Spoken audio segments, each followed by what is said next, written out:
All right दोस्तों, क्या हाल चाल आपके। उम्मीद करता हूं जबरदस्त होंगे यार। तो अब फाइनली बहुत ही प्यारा और बहुत ही छोटा चैप्टर स्टार्ट होने जा रहा है आपके विजय धनुष सीरीज का, डिपार्टमेंटल अकाउंट्स। देखो यूजुअली ये जो यूनिट है डिपार्टमेंटल, मैं आपको बताऊं, ब्रांच अकाउंटिंग के साथ पढ़ाई जाती है। और हां, इसीलिए इसको डिपार्टमेंटल एंड ब्रांच अकाउंटिंग या फिर ब्रांच एंड डिपार्टमेंटल अकाउंटिंग भी बोला जाता है। पर अभी तक आपने क्योंकि ब्रांच नहीं किया है, तो यहां पे डियर वो कुछ कॉन्सेप्ट जो ब्रांच से रिलेट करते हैं या कंसाइनमेंट से रिलेट करते हैं, जो इस चैप्टर के अंदर पाए जाते हैं, वो भी आपको समझ में आ जाएंगे। पूरी सारी की सारी चीजें स्क्रैच से बताऊंगा। हां, अगर आपने अभी तक कंसाइनमेंट का वन शॉट नहीं देखा, एक बार जाके देख लेना, क्योंकि वो यहां पे डेफिनेटली आपके काम आने वाला है। बहुत पर्पसफुली स्मार्ट तरीके से मैंने चैप्टर्स को अलाइन किया है, ताकि जैसे जैसे आप आगे बढ़ो, सिलेबस के अंदर 50+% सिलेबस ऑलरेडी हो चुका है, तो जैसे जैसे आप आगे बढ़ो आप सारी चीजें कनेक्ट करते चलोगे। ठीक है, आ जाओ मेरे साथ आपके डिपार्टमेंटल अकाउंट्स पे। पहले मैं आपको छोटा सा इंट्रोडक्शन दे देता हूं चैप्टर के अंदर आपको क्या करना है और इसके अंदर टॉपिक्स कौन कौन से कवर करने हैं। फिर मैं आपको लेके चलूंगा पहले प्रैक्टिकल टॉपिक पे। ठीक है, आ जाओ। सबसे पहले समझते हैं डिपार्टमेंटल का मतलब क्या होता है। देखो, आप लोगों ने देखा होगा, जैसे जो बड़े बड़े मॉल्स होते हैं या फिर कोई भी आपके स्टोर्स होते हैं, स्टोर्स का मतलब जैसे कि विशाल मेगा मार्ट हो गया, बहुत सारे एग्जांपल हो सकते हैं। विशाल मेगा मार्ट ले लो, ठीक है। आप विजय सेल्स ले लो, ठीक है। इसके अलावा आपने देखा जूडियो, जूडियो सुने आप, सुना आपने, नहीं सुना? आपने एक नाम सुना होगा कैश एंड कैरी, या फिर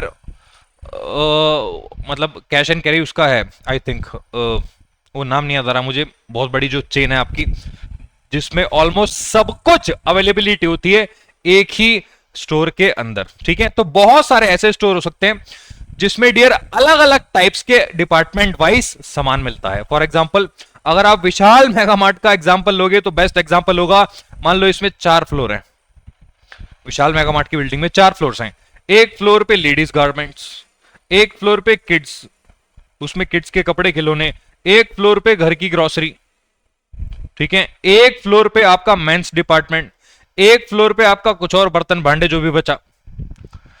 तो ऐसे ऐसे करके अगर किसी भी बिजनेस के अंदर सेपरेट सेगमेंट वाइज डिपार्टमेंट होते हैं जहां पे अलग अलग टाइप्स के प्रोडक्ट बेचे जाते हैं, तो डियर अलग अलग टाइप के प्रोडक्ट्स में हो सकता है आपको लॉस हो जाए या प्रॉफिट हो जाए, क्योंकि ऐसा तो नहीं होगा पॉसिबली कि सारे ही प्रोडक्ट्स पे प्रॉफिट हो और सारे प्रोडक्ट्स में लॉस हो। तो यहां पे एक छोटा सा एग्जांपल लेते हैं। जैसे मान लो आपके पास कोई बिजनेस है और उसमें आपके पास 3 या 4 डिपार्टमेंट्स हैं, ठीक है। मान लो डिपार्टमेंट 1, ठीक है, एग्जांपल लेते हैं, डिपार्टमेंट 1, डिपार्टमेंट 2, डिपार्टमेंट 3 और आपका डिपार्टमेंट 4। मान लो इन चारों डिपार्टमेंट्स में पहले डिपार्टमेंट से आपको प्रॉफिट हो रहा है, ठीक है, 50,000, इससे भी 50,000 का प्रॉफिट, इससे भी 50, लेकिन आखिरी डिपार्टमेंट में हो गया लॉस 2 लाख रुपए का। तो अब आप मुझे बताओ बिजनेस का ओवरऑल प्रॉफिट कितना हुआ? आखिरी डिपार्टमेंट में डियर लॉस है, ध्यान रखना, 2 लाख का, और इन तीनों ने मिलकर दिया 1.5 लाख का प्रॉफिट। तो ओवरऑल बिजनेस के अंदर आपको 50,000 रुपीज का लॉस हो रहा है, 50,000 का लॉस हुआ।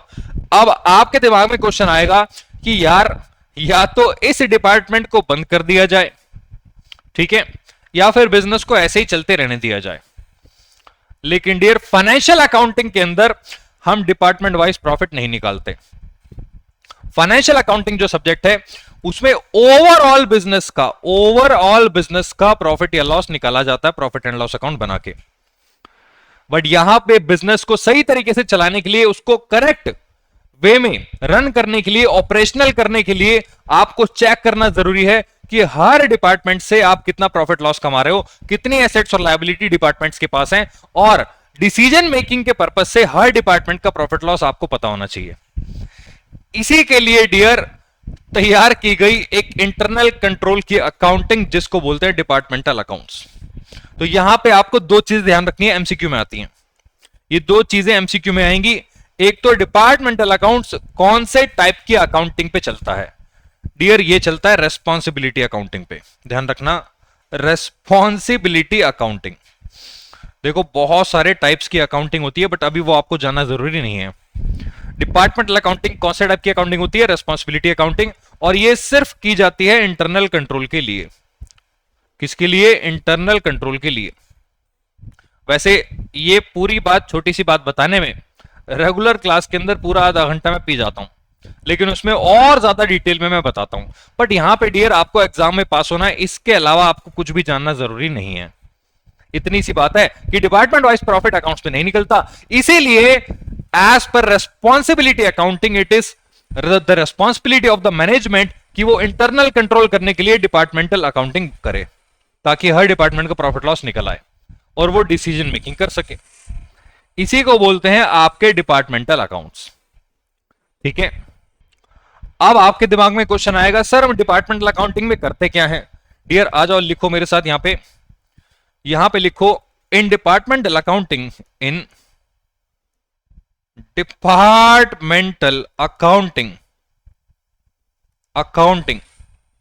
We prepare departmental trading and profit and loss account. Trading and profit and loss account. Departmental accounting में हम क्या करते हैं, क्या बनाते हैं? Departmental trading and profit and loss account बनाते हैं फाइनल अकाउंट्स की तरह, लेकिन ये बनता है डियर डिपार्टमेंट वाइज, यानी कि अलग अलग कॉलम वाइज। तो एक काम करते हैं डियर, छोटा सा फॉर्मेट एक बार देख लेते हैं आपके डिपार्टमेंटल ट्रेडिंग एंड पीएनएल का, उसके बाद मैं लेके चलता हूं आपको पहले कॉन्सेप्ट पे, विच इज प्रैक्टिकल क्वेश्चन। ठीक है, और ये बताऊंगा कि इस चैप्टर के अंदर आपको करना क्या है।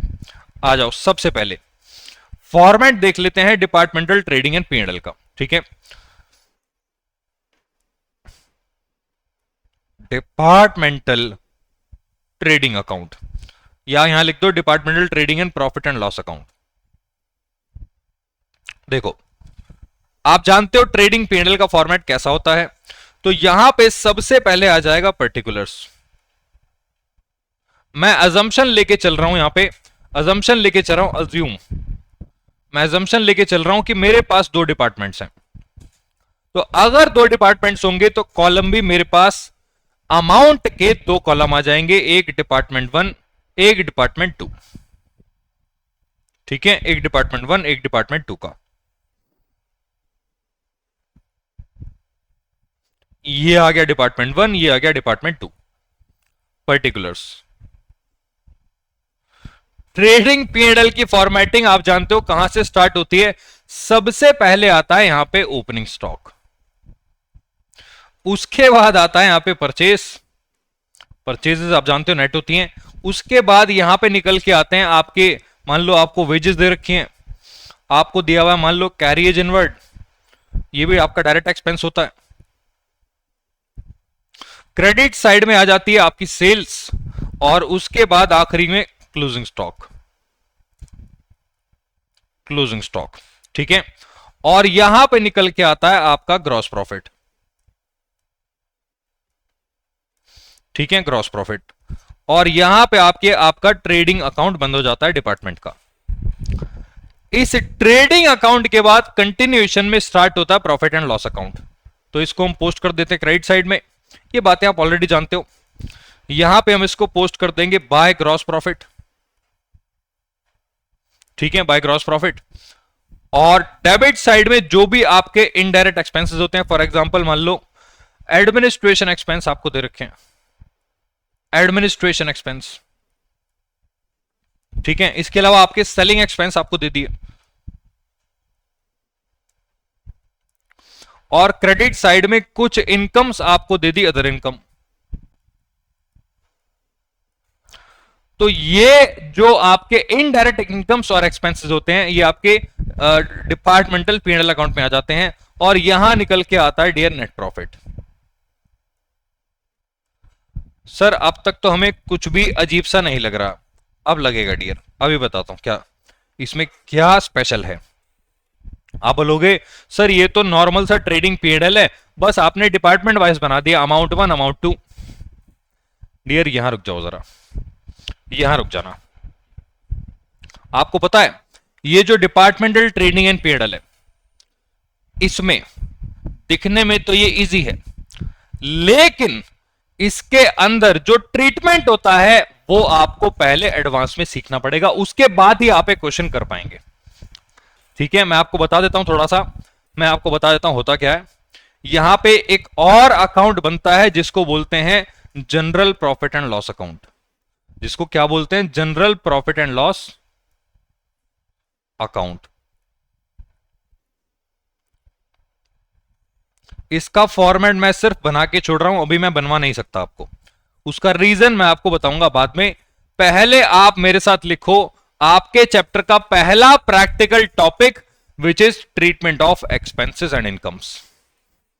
ठीक है, यहां से शुरू कर रहा हूं मैं आपका असलियत में चैप्टर, और अब मैं आपको लिखवाता हूं टॉपिक्स आपको कौन कौन से पढ़ने हैं मेरे साथ।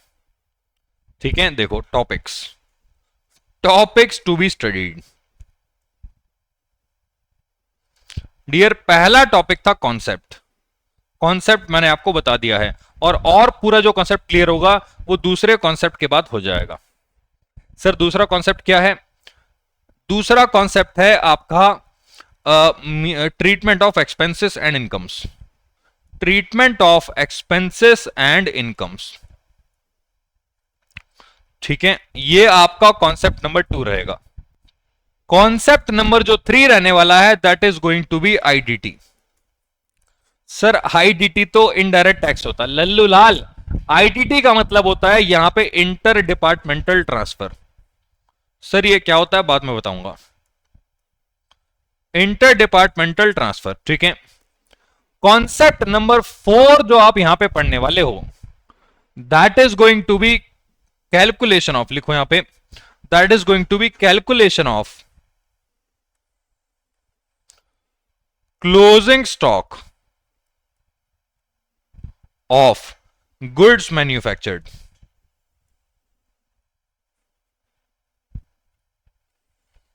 Goods manufactured. पांचवा टॉपिक जो आप यहां पे पढ़ने वाले हो dear, that is going to be calculation of closing stock. Sir अभी तो हमने पढ़ा ऊपर वाला topic calculation of goods manufactured, नहीं डियर, यहां पे आएगा बाय कैलकुलेटिंग परचेज प्राइस। और आखिरी टॉपिक जो यहां पे डियर आप पढ़ोगे, आखिरी topic that is going to be calculation of correct departmental profit, यानी कि रेक्टिफिकेशन वाला क्वेश्चन। डियर ये सारे कॉन्सेप्ट हैं जो आपको इस चैप्टर में कवर करने हैं। पहला कॉन्सेप्ट हम कर चुके हैं कि डिपार्टमेंटल का मतलब क्या होता है, क्यों इसकी अकाउंटिंग की जाती है। अब दूसरा मैं आपको बताने वाला हूं treatment of expenses and incomes, क्योंकि अगर आपने ये समझ लिया बाकी सारे टॉपिक डियर हलवा हैं, कॉन्सेप्ट वाइज हैं और फॉर्मेटिंग के साथ है, अपने आप हो जाएंगे। तो एक बार आ जाओ मेरे साथ treatment of expenses and incomes पे। देखो मैंने ना ऊपर अभी भी फॉर्मेट बनाया था ट्रेडिंग एंड पीएनएल का। आपको पता है जब आप ट्रेडिंग पीएनएल अकाउंट बनाते हो तो यूजुअली आपको सारी फिगर्स गिवन होती हैं, जैसे डिपार्टमेंट वाइज भी अगर आपको क्वेश्चन दिया होगा तो यहां पे आपको, इधर क्यों नहीं हो रहा, अच्छा मैक्सिमम है, तो आपको यहां पे ओपनिंग स्टॉक गिवन होगा, परचेजेस गिवन होंगी, सेल्स गिवन होंगी, क्लोजिंग स्टॉक भी गिवन होगा। लेकिन जो आपके एक्सपेंसेस हैं जैसे कि wages, carriage inward, administration expense, selling expense और आपका अदर इनकम, इन एक्सपेंसेस और इनकम्स का बंटवारा करके आपको नहीं दिया होता। अब मान लो बिजनेस का रेंट है, पूरी दुकान का रेंट एक साथ जा रहा है, अलग अलग डिपार्टमेंट वाइज हमें पता ही नहीं है कैसे निकालना है, वो कैसे निकालेंगे, या फिर एम्प्लॉइज की सैलरी हो गई, या फिर डेप्रिसिएशन हो गया, या फिर आपका इंश्योरेंस हो गया, हीटिंग हो गया, पावर हो गया, इलेक्ट्रिसिटी का, बहुत सारे एक्सपेंस होते हैं जो डिपार्टमेंट वाइज नहीं दिए होते। तो आपकी रेस्पॉन्सिबिलिटी है कि आप उसको डिपार्टमेंट वाइज बांटें। अब बांटने के लिए डियर क्या तरीका है वो मैं आपको बताता हूं। 3 तरीके होते हैं बांटने के, ठीक है। तो यहां पे लिखो कॉन्सेप्ट नंबर 2 मेरे साथ, यहां लिखो concept number 2 treatment of expenses and incomes. Treatment of expenses and incomes. Dear, expenses और इनकम के ट्रीटमेंट को एलोकेशन एंड अपोर्शनमेंट भी कहते हैं। क्या बोलते हैं? Allocation and apportionment. सर ये क्या बोल दिया आपने? डियर, एलोकेशन का मतलब होता है डायरेक्ट और अपोर्शनमेंट का मतलब होता है रेशियो में बांट देना। ये टर्म्स आपने पक्का पक्का कॉस्टिंग में सुनी होंगी। तो आपको एक्सपेंसेस और इनकम्स का ट्रीटमेंट करने के लिए 3 टाइप्स के एक्सपेंसेस और इनकम्स दिए होंगे। ठीक है, 3 टाइप्स के। मैं मान लो एक्सपेंसेस का एग्जांपल ले रहा हूं। पहला आपको दिया होगा डायरेक्ट एलोकेशन, दूसरा होगा रीजनेबल बेसिस,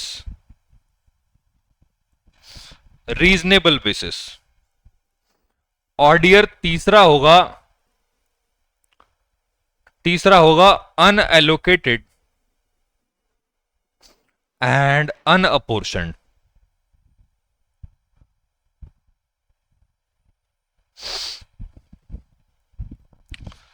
तो एक छोटे से एग्जांपल से समझते हैं। ठीक है, डायरेक्ट एलोकेशन ले लो। मान लो क्वेश्चन ने आपको डायरेक्ट बोल दिया कि डिपार्टमेंट 1 की वेजेस 20,000 और डिपार्टमेंट 2 की वेजेस 30,000। तो पहले एक्सपेंस वेजेस को आपने डायरेक्टली बांट दिया, क्वेश्चन ने दे दिया, ये आपका डायरेक्ट एलोकेशन है। यहां पे आप क्या करोगे? ट्रेडिंग अकाउंट में जाओगे या लिख दोगे 20 और 30, हो गया काम। कितना आसान, डायरेक्ट एलोकेशन। सर लेकिन आप, हमें पता है ऐसे ना दिया नहीं होता, आप गलत बात बता रहे हो। बताता हूं मैं। दूसरा जो एक्सपेंस होता है दैट इज रीजनेबल बेसिस वाला एक्सपेंस। रीजनेबल बेसिस का मतलब होता है, उदाहरण के तौर पे मान लो आपको रेंट बांटना है।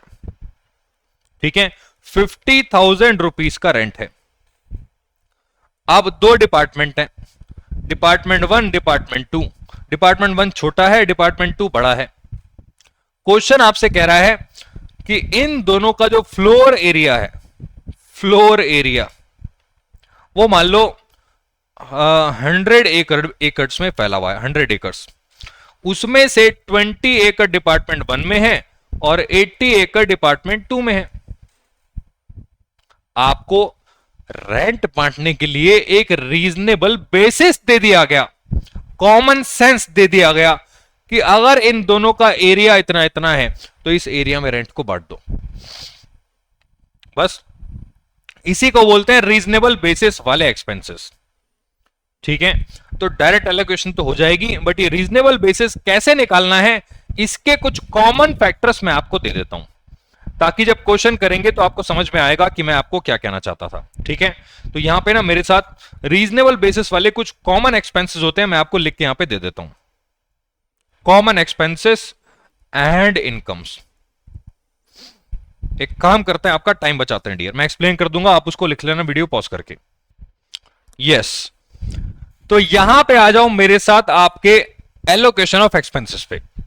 देखो मैं आपको बता दूं, यहां पे आपको कॉमन सेंस का यूज करना है, इसलिए मैंने यहां पे लिखा कॉमन एक्सपेंसेस एंड इनकम्स।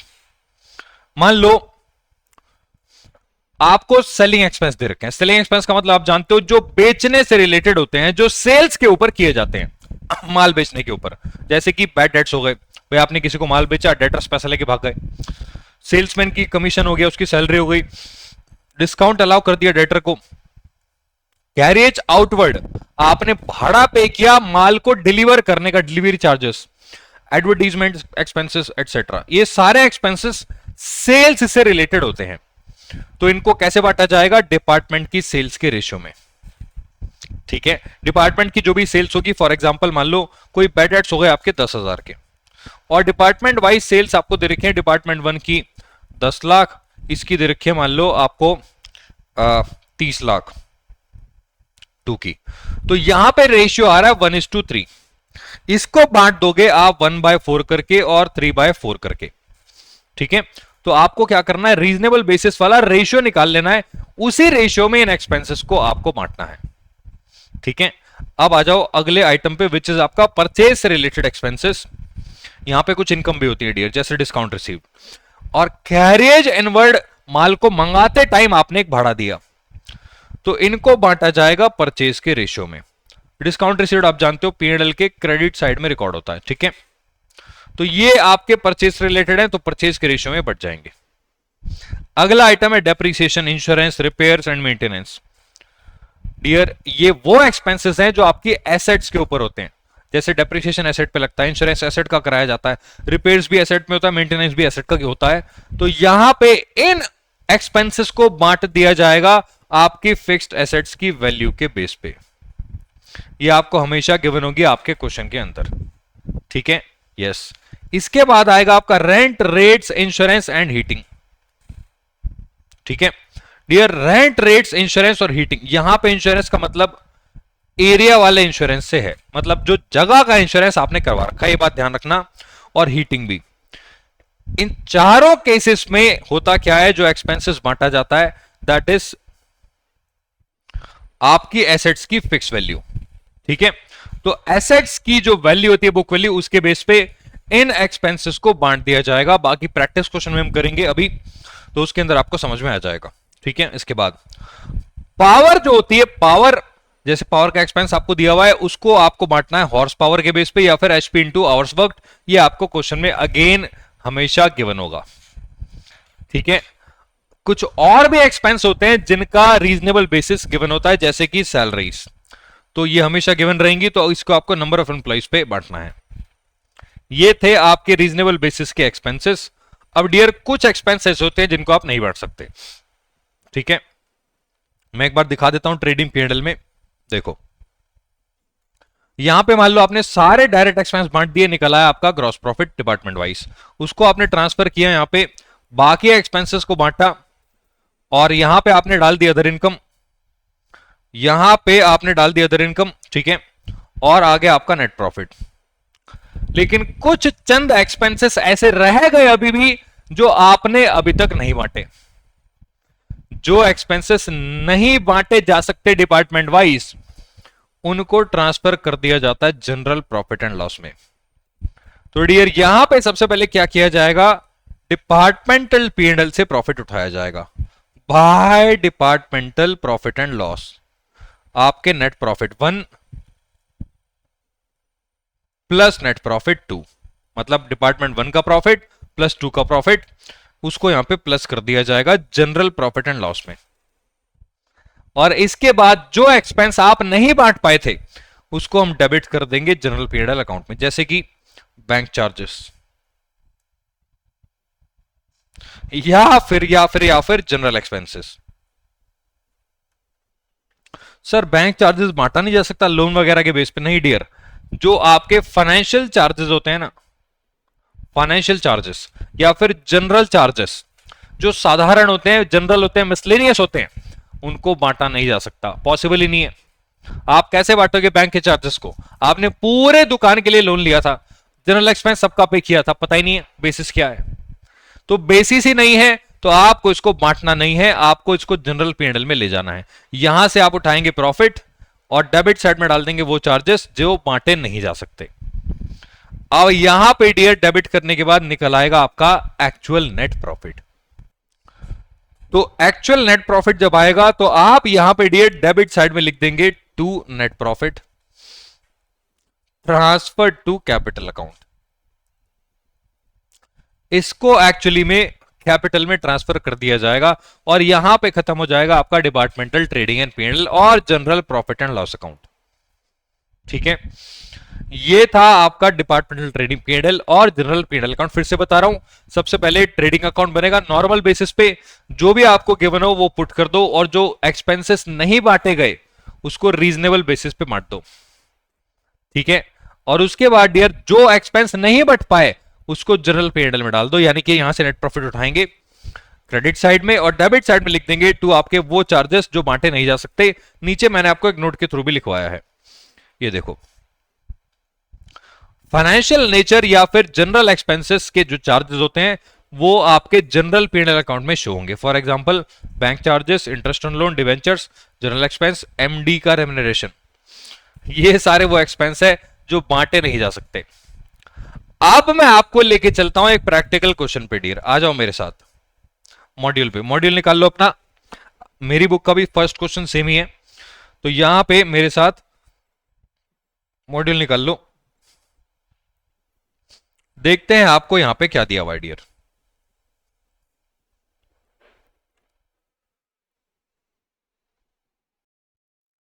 तो क्वेश्चन को एक बार पढ़ लेते हैं, क्वेश्चन में देखते हैं आपको क्या दिया है। आ जाओ डियर, मैं आपको बता दूं ये एक कॉन्सेप्ट बेस्ड इलस्ट्रेशन है, एग्जाम में आने की प्रोबेबिलिटी थोड़ी सी कम है। अगर आया तो ये एक लड्डू है, इसको खा लेना। इसमें कुछ भी नहीं है क्वेश्चन में, बस एक्सपेंसेस को बांटना है और कुछ नहीं है। तो आ जाओ पढ़ते हैं क्वेश्चन में, देखते हैं क्या दिया है। MS unique is a departmental store having 3 departments XYZ, 3 departments हैं। आपको यहां पे दे रखा है opening stock, furniture, purchase, sales, closing stock, debtors. सुनना, ट्रेडिंग अकाउंट बनाने के लिए आपको एक तो ओपनिंग स्टॉक चाहिए, परचेज चाहिए, सेल्स चाहिए, क्लोजिंग स्टॉक चाहिए। डायरेक्ट एक्सपेंसेस यहां पे नहीं दे रखे अभी तक, तो नीचे देखते हैं क्या दिया है। Floor area occupied by each department. Dear ये एक बेसिस है, रीजनेबल बेसिस। इससे क्या बांटा जाएगा देखते हैं क्या दिया होगा नीचे। नंबर ऑफ एम्प्लॉइज, यूजुअली इससे सैलरी बांटी जाती है और वेजेस। ठीक है, इलेक्ट्रिसिटी कंज्यूम्ड से इलेक्ट्रिसिटी बांटी जाती है। अब नीचे देखते हैं आपको क्या दिया हुआ है। Balance of other revenue items in the books for the year given below. Carriage inward direct expense होता है डियर, कैरियज इनवर्ड क्योंकि एक डायरेक्ट एक्सपेंस है और ये बांटा जाएगा आपकी परचेजेस के ऊपर, परचेज के रेशियो में। सर परचेज के रेशियो में, यस। ऊपर आपको ना परचेज दी है तीनों डिपार्टमेंट्स की, 264, 176, 88। कैलकुलेटर कहां है? 264, 176 और 88। 264 डिवाइड बाई 88 हो सकता है क्या? हाँ हो सकता है डियर। ये आ रहा है आपका 3:1। अरे ये निकल के आ रहा है आपका 3:1, 3:2:1। आप इसको कैलकुलेट करेंगे, काटेंगे 88 से तीनों को, तो 3:2:1 निकल के आएगा। ऐसे ही सेल्स का रेशियो भी आ जाएगा। ठीक है, बहुत सारे रेशियो आप ऐसे निकाल सकते हो। तो कैरियज इनवर्ड को बांट देंगे आपके परचेज के रेशियो में, 6000 को। कैरियज आउटवर्ड ये सेल्स पे बटेगा डियर। आउटवर्ड आप जानते हो भाड़ा है डिलीवरी चार्जेस का, तो ऊपर आपको सेल्स दे रखी है। सेल्स का रेशियो एक बार निकाल लेते हैं, 36, 27, 18। तो ये हो जाएगा 18 टू जा, आई थिंक ये हो जाना चाहिए रेशियो सेल्स के हिसाब से आपका 9 चौक 36, 9 3 27, 9 दूनी 18, 432। ठीक है, ये हो गया आपका सेल्स का रेशियो 432, ये भी बढ़ गया। अब इसके बाद डिस्काउंट अलाउड, आपने डिस्काउंट अलाउ किया अपने कस्टमर्स को, ये डियर अगेन सेल्स के ऊपर बटेगा। एडवर्टीजमेंट भी सेल्स पे, वेजेस आपकी नंबर ऑफ एम्प्लॉइज के बेस पे। ठीक है, वेजेस बढ़ जाएंगी नंबर ऑफ एम्प्लॉइज के बेस पे। डिस्काउंट रिसीव हुआ है, परचेज पे बटेगा और ये P&L में क्रेडिट साइड में जाएगा। डिस्काउंट रिसीव आप जानते हो, कस्टमर आपके सप्लायर से आपको रिसीव होता है माल खरीदते टाइम, तो ये भी परचेज के रेशियो में बटेगा। Employ welfare expense again number of employees पे बटेगा। ठीक, रेंट रेट्स एंड टैक्सेस मैंने बताया था फ्लोर एरिया के हिसाब से बढ़ता है। ऊपर आपको फ्लोर एरिया पहले से दे रखा है 6, 5, 4, 6, 5, 4 का रेशियो। ठीक है, इसके बाद इलेक्ट्रिसिटी चार्जेस आपको गिवन है 6000 रुपए के, ये बढ़ जाएंगे आपके इलेक्ट्रिसिटी कंज्यूम पे 642। ठीक है, 642, इसको आप कह सकते हो 3:1। इसके बाद डेप्रिसिएशन ऑन फर्नीचर, ऊपर आपको दे रखी है फर्नीचर कुछ की वैल्यू, कुछ दे रखी है क्या? हाँ दे रखा है। ये डेप्रिसिएशन बढ़ जाएगा 442, यानी कि 2:1 के रेशियो में। तो आपको सबसे पहले क्या करना है मैं आपको बता देता हूं। सबसे पहले आपको क्या करना है, after providing provision for bad debts at 5%, prepare departmental trading P&L account. Dear सबसे पहले आप एक काम करो, यहां पे ना सॉल्यूशन में एक बेसिस निकाल लो, allocation of unallocated incomes and expenses. Sir ये क्वेश्चन आप अपने हाथ से नहीं कराओगे? नहीं डियर, ये कॉन्सेप्ट बेस्ड क्वेश्चन है। मैं आगे जो कॉम्प्लेक्स कॉन्सेप्ट्स हैं वो अपने हाथ से कराऊंगा एग्जांपल्स के थ्रू और आपके कॉन्सेप्ट बेस्ड क्वेश्चन के थ्रू। ये क्वेश्चन कराने का कोई फायदा नहीं है क्योंकि सारी बातें मैं आपको ऑलरेडी बता चुका हूं। कैरियर इनवर्ड बटेगा परचेजेस पे, रेंट रेट्स फ्लोर एरिया पे, वेजेस नंबर ऑफ एम्प्लॉइज पे, आउटवर्ड सेल्स पे, डिस्काउंट अलाउड सेल्स पे, इलेक्ट्रिसिटी पे, एडवर्टीजमेंट भी सेल्स पे, डेप्रिसिएशन फर्नीचर पे, employ welfare number of employees पे, डिस्काउंट रिसीट परचेजेस पे। ये रेशियो आपको यहां लिख देने हैं और तीनों डिपार्टमेंट्स में इसको बांट देना है। अब जैसे आप इसको बांट दोगे, और डियर एक आखिरी चीज जो आखिरी में आपको दी है क्वेश्चन के एंड में कि आपको प्रोविजन बनाना है बैड डेट्स का 5%। ये 5% का प्रोविजन तीनों के डेटर्स के बेस पे बन जाएगा। डेटर्स की वैल्यू आपको दे रखी है 30, 20, 20, इन तीनों का 5-5% आप निकालोगे तो ये आएगा 1500 और इसका आई थिंक 1000 और 1000। तो ये अलग से भी आप कैलकुलेट करोगे तो नीचे आपका निकल आएगा इजीली 1500, 1000। अब यहां पे आपको कुछ नहीं करना, सब कुछ आपको गिवन है। डिपार्टमेंटल ट्रेडिंग एंड P&L बना लेना है। ओपनिंग स्टॉक, परचेस ये आपको दे रखी है, सेल्स क्लोजिंग ये भी दिया था। वेजेस और कैरियर इनवर्ड, डियर यहां पे एक गलती आपके इंस्टीट्यूट ने कर दी है, एक मिस्टेक आपके मटेरियल में मैं दिखा देता हूं। मेरे रेगुलर क्लास के अंदर भी ये बताया जाता है कि आपकी जो वेजेस है ना, ये एक्चुअली में वेजेस नहीं है, ये सैलरीज एंड वेजेस हैं। इसको ठीक कर लेना। अगर आपको कॉन्सेप्ट में गलती लगे, इसको ठीक कर लेना। ये सैलरीज एंड वेजेस है। वेजेस होती तो मैं इसको ट्रेडिंग में डालता। मैंने अपने रेगुलर क्लास के अंदर इसको ट्रेडिंग में ही डाला है क्योंकि यहां वेजेस लिखा, मैंने क्वेश्चन को चेंज नहीं किया। लेकिन अगर आप मॉड्यूल के हिसाब से चलना चाहते हो तो फिर ये वेजेस नहीं है, क्वेश्चन गलत है। ये सैलरीज एंड वेजेस है और जहां पे सैलरी वर्ड पहले आ जाता है प्रॉफिट एंड लॉस का पार्ट हो जाता है। लिखा हुआ वेजेस ही है यहां पे सॉल्यूशन में भी, लेकिन ये डियर सैलरीज एंड वेजेस है, तो आप बात को प्लीज ध्यान रखना, ठीक है। इसलिए इसको नंबर ऑफ एम्प्लॉइज से बांट के P&L में दिखा दिया गया है। तो ऐसे ही आपको यहां पे क्या करना है, कैरिज इनवर्ड डाल दिया आपने परचेज के बेस पे और ग्रॉस प्रॉफिट निकाल लिया।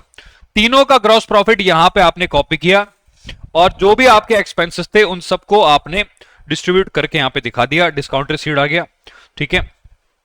ये advertisement, depreciation, employ welfare, provision for bad debts और निकल आया आपका प्रॉफिट, जिसको आप ट्रांसफर कर दोगे जनरल P&L अकाउंट में। ये था आपका पहला कॉन्सेप्ट बेस्ड क्वेश्चन जिसमें आपको बस एलोकेशन करना था आपके एक्सपेंसेस का। इसमें कुछ भी नहीं था डियर, अगर मैं अपने हाथ से भी कराऊंगा तो बस एक टाइम वेस्ट है। तो आपको क्या करना है, प्रैक्टिस के लिए इसको सबसे पहले एलोकेट कर देना है एक्सपेंसेस को, और एलोकेट करने के बाद सिंपल ट्रेडिंग P&L, सिर्फ फिगर्स पुट करनी है, आंसर आपके सामने। ये था आपका पहला क्वेश्चन डियर, ठीक है। ये था आपका पहला क्वेश्चन। ये क्या हो गया,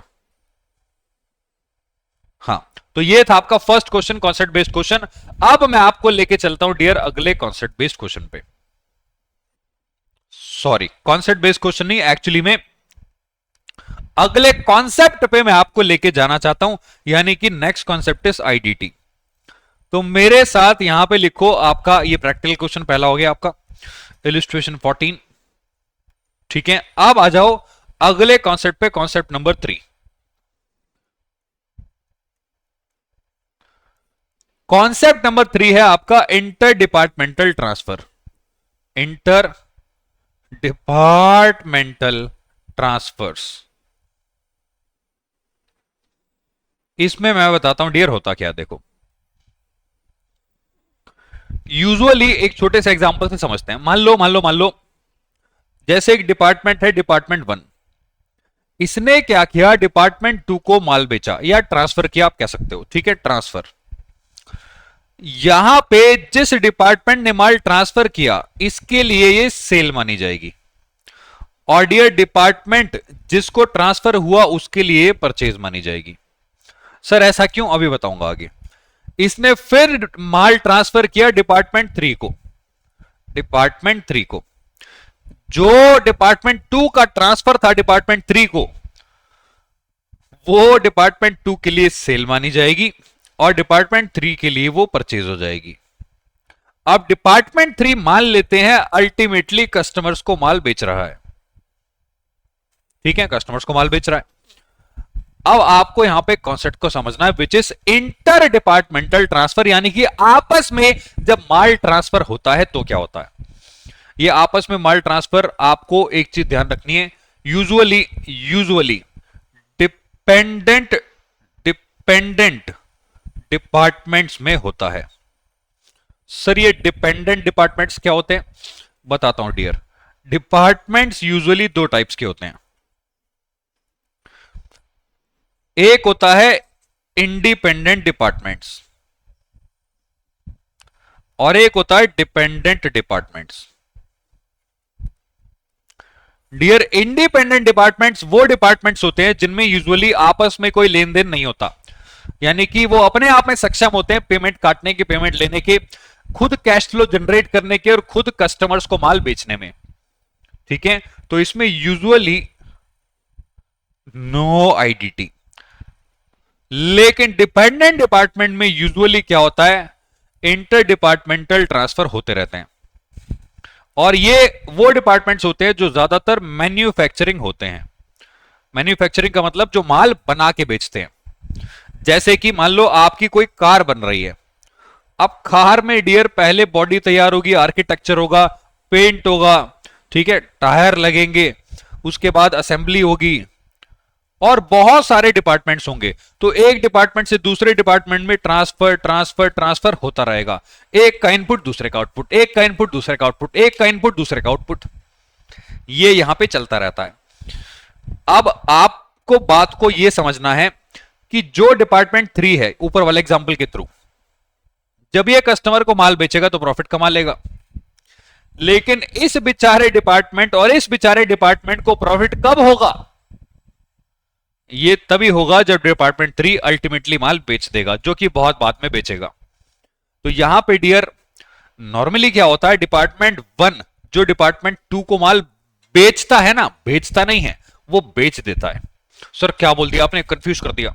अरे लल्लूलाल, यहां पे डिपार्टमेंट 1 जो डिपार्टमेंट 2 को माल भेज रहा है वो ऑटोमेटिकली सेल वैल्यू पे ही बेचेगा। इसलिए मैंने बोला डिपार्टमेंट 1 की सेल मानी जाएगी और डिपार्टमेंट 2 की परचेज। अब इसका ट्रीटमेंट आपको अकाउंट्स, डिपार्टमेंटल अकाउंट्स में कैसे करना है मैं आपको एक बार बता देता हूं। ठीक है, आ जाओ। देखो, मान लो आप बना रहे हो डिपार्टमेंटल ट्रेडिंग अकाउंट, ठीक है, और यहां पे मैं एक छोटा सा उदाहरण ले रहा हूं, एग्जांपल। मान लो डिपार्टमेंट एक्स जो है, ठीक है, वो सेंडिंग डिपार्टमेंट है, यानी कि ये ट्रांसफरर है, राइट। और जो डिपार्टमेंट वाई है वो डिपार्टमेंट एक्स से माल को रिसीव कर रहा है, यानी कि ये क्या कर रहा है, रिसीविंग डिपार्टमेंट है, यानी कि ये ट्रांसफर ही हो गया। ठीक, अब जब आप यहां पे बनाएंगे departmental trading and P and L account, departmental trading and profit and loss account, तो डियर आपको क्या करना है, जब आप ट्रेडिंग अकाउंट बना रहे होंगे, जैसे ये डिपार्टमेंट 1 है, ये डिपार्टमेंट 2 है, ये डिपार्टमेंट 1 है और ये डिपार्टमेंट 2 है, तो आप यहां पे क्या दिखाते हो, आप यहां पे दिखाते हो ओपनिंग स्टॉक, परचेज, यहां पे आप दिखाते हो सेल्स और क्लोजिंग स्टॉक, राइट। ये जो गुड्स ट्रांसफर किए एक्स ने वाई को, एक्स के लिए क्या थे, सेल्स। तो डियर डिपार्टमेंट 1, जैसे यहां पे डिपार्टमेंट एक्स है, ये वाई है, ये एक्स है, ये वाई है, डिपार्टमेंट एक्स के लिए वो क्या है, सेल। तो आप क्रेडिट साइड में दिखाओगे ट्रांसफर, एक्स के कॉलम में सेल वैल्यू पे। और डियर डिपार्टमेंट 2 के लिए वो क्या है, परचेज, तो डेबिट साइड में हम दिखाएंगे ट्रांसफर सेम अमाउंट से, लेकिन डिपार्टमेंट 2 के कॉलम में, यानी कि डिपार्टमेंट वाई के कॉलम में। जो डिपार्टमेंट खरीद रहा है उसके डेबिट साइड में डाल दो, क्योंकि परचेज तो डेबिट में ही आती है। जो डिपार्टमेंट भेज रहा है या बेच रहा है उसके क्रेडिट साइड में इंटर डिपार्टमेंटल ट्रांसफर को आपको पोस्ट कर देना है। तो ये ट्रीटमेंट होता है इंटर डिपार्टमेंटल ट्रांसफर का। अब यहां पे एक छोटी सी प्रॉब्लम अराइज होती है डियर। सर क्या प्रॉब्लम, बताता हूं। देखो आपने क्या किया, मतलब एक्स ने क्या किया, जो वाई को माल बेचा इसमें ऑलरेडी प्रॉफिट जुड़ा हुआ था, already including profit, already including profit. ठीक है, अगर ये कॉस्ट होता तो कोई प्रॉब्लम नहीं थी, मतलब जितने का एक्स को बनाने में वो पड़ा, जितने की कॉस्ट थी उतने में ही माल भेज दिया, कोई प्रॉब्लम नहीं होती। लेकिन अगर एक्स ने वाई को माल लिटरली बेचा है, उसमें प्रॉफिट ऐड करके उसको माल बेचा है, तो यहां प्रॉब्लम हो सकती है डियर। अगर ये जो आपका स्टॉक है, यहां पे क्लोजिंग स्टॉक बचता है ना एक्स और वाई का, वाई के पास पक्का कुछ ना कुछ ऐसा स्टॉक होगा जो एक्स ने भेजा होगा वाई को। ठीक है, मैं क्या बता रहा था आपको कि अगर जो क्लोजिंग स्टॉक है ऑफ वाई इंक्लूड्स एक्स का स्टॉक, वाई के क्लोजिंग स्टॉक में एक्स का स्टॉक जुड़ा हुआ है और वो कॉस्ट पे है, कोई प्रॉब्लम नहीं है। लेकिन अगर वो प्रॉफिट पे है तो प्रॉब्लम है। तो यहां पे आपको पैदा करना पड़ेगा अनरियलाइज्ड प्रॉफिट और उसको कैंसिल करना पड़ेगा general profit and loss account में। सर क्या बोल दिया आपने, क्या बोल दिया, बताता हूं डियर, बताता हूं। देखो यहां पे हम बनाएंगे general P&L account, general profit and loss account.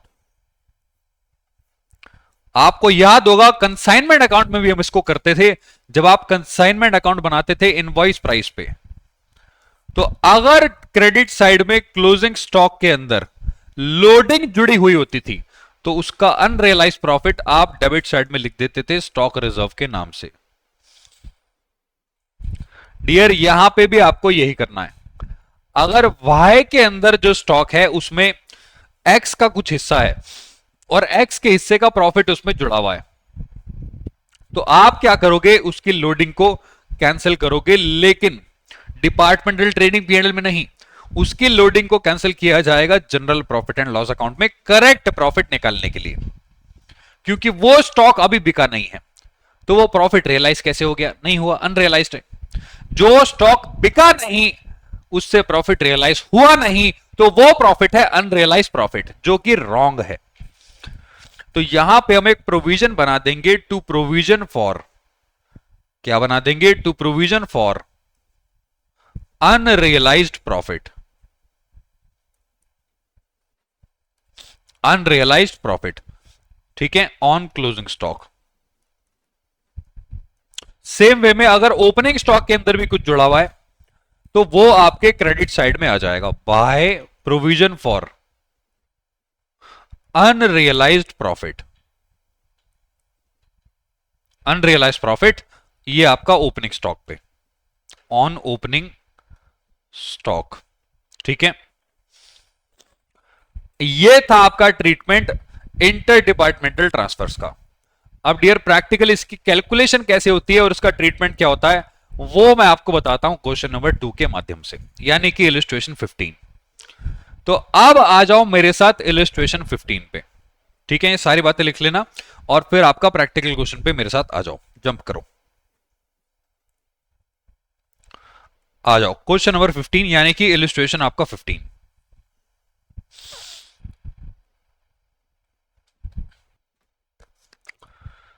Question में देखते हैं आपको क्या दिया हुआ है। इलस्ट्रेशन 15 पढ़ते हैं डियर, आ जाओ। A firm has two departments, raw material manufacturing, दो डिपार्टमेंट्स हैं, raw material manufacturing, finished goods are produced by the manufacturing department, जो finished goods है वो manufacturing बनाता है, with raw material supplied by raw material department at selling price, लो बता दिया। raw material जो manufacturing को goods दे रहा है वो already selling price पे है, जुड़ा हुआ है। Using the following information, prepare departmental trading P&L account for the year ended। तो आपको दिया हुआ है opening, purchase, sales, manufacturing expense, selling expense, ये P&L में जाएगा। Raw material transfer to manufacturing, raw material ने मैन्युफैक्चरिंग को माल बेचा है या भेजा है, ट्रांसफर कह सकते हैं उसको। ठीक है, तो रॉ मटेरियल के क्रेडिट साइड में आएगा और मैन्युफैक्चरिंग के डेबिट साइड में, क्योंकि मैन्युफैक्चरिंग ने माल खरीदा है ना, किससे, रॉ मटेरियल से।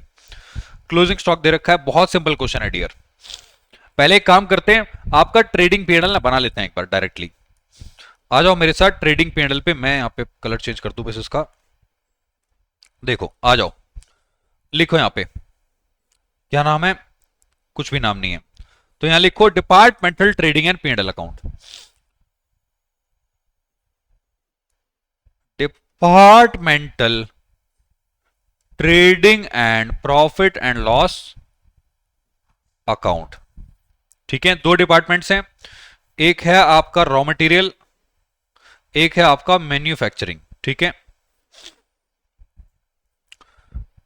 अगेन पर्टिकुलर्स यहां पे भी लिख दो पर्टिकुलर्स, ये बातें आप जानते हो ऑलरेडी। ठीक, रॉ मटेरियल एंड मैन्युफैक्चरिंग।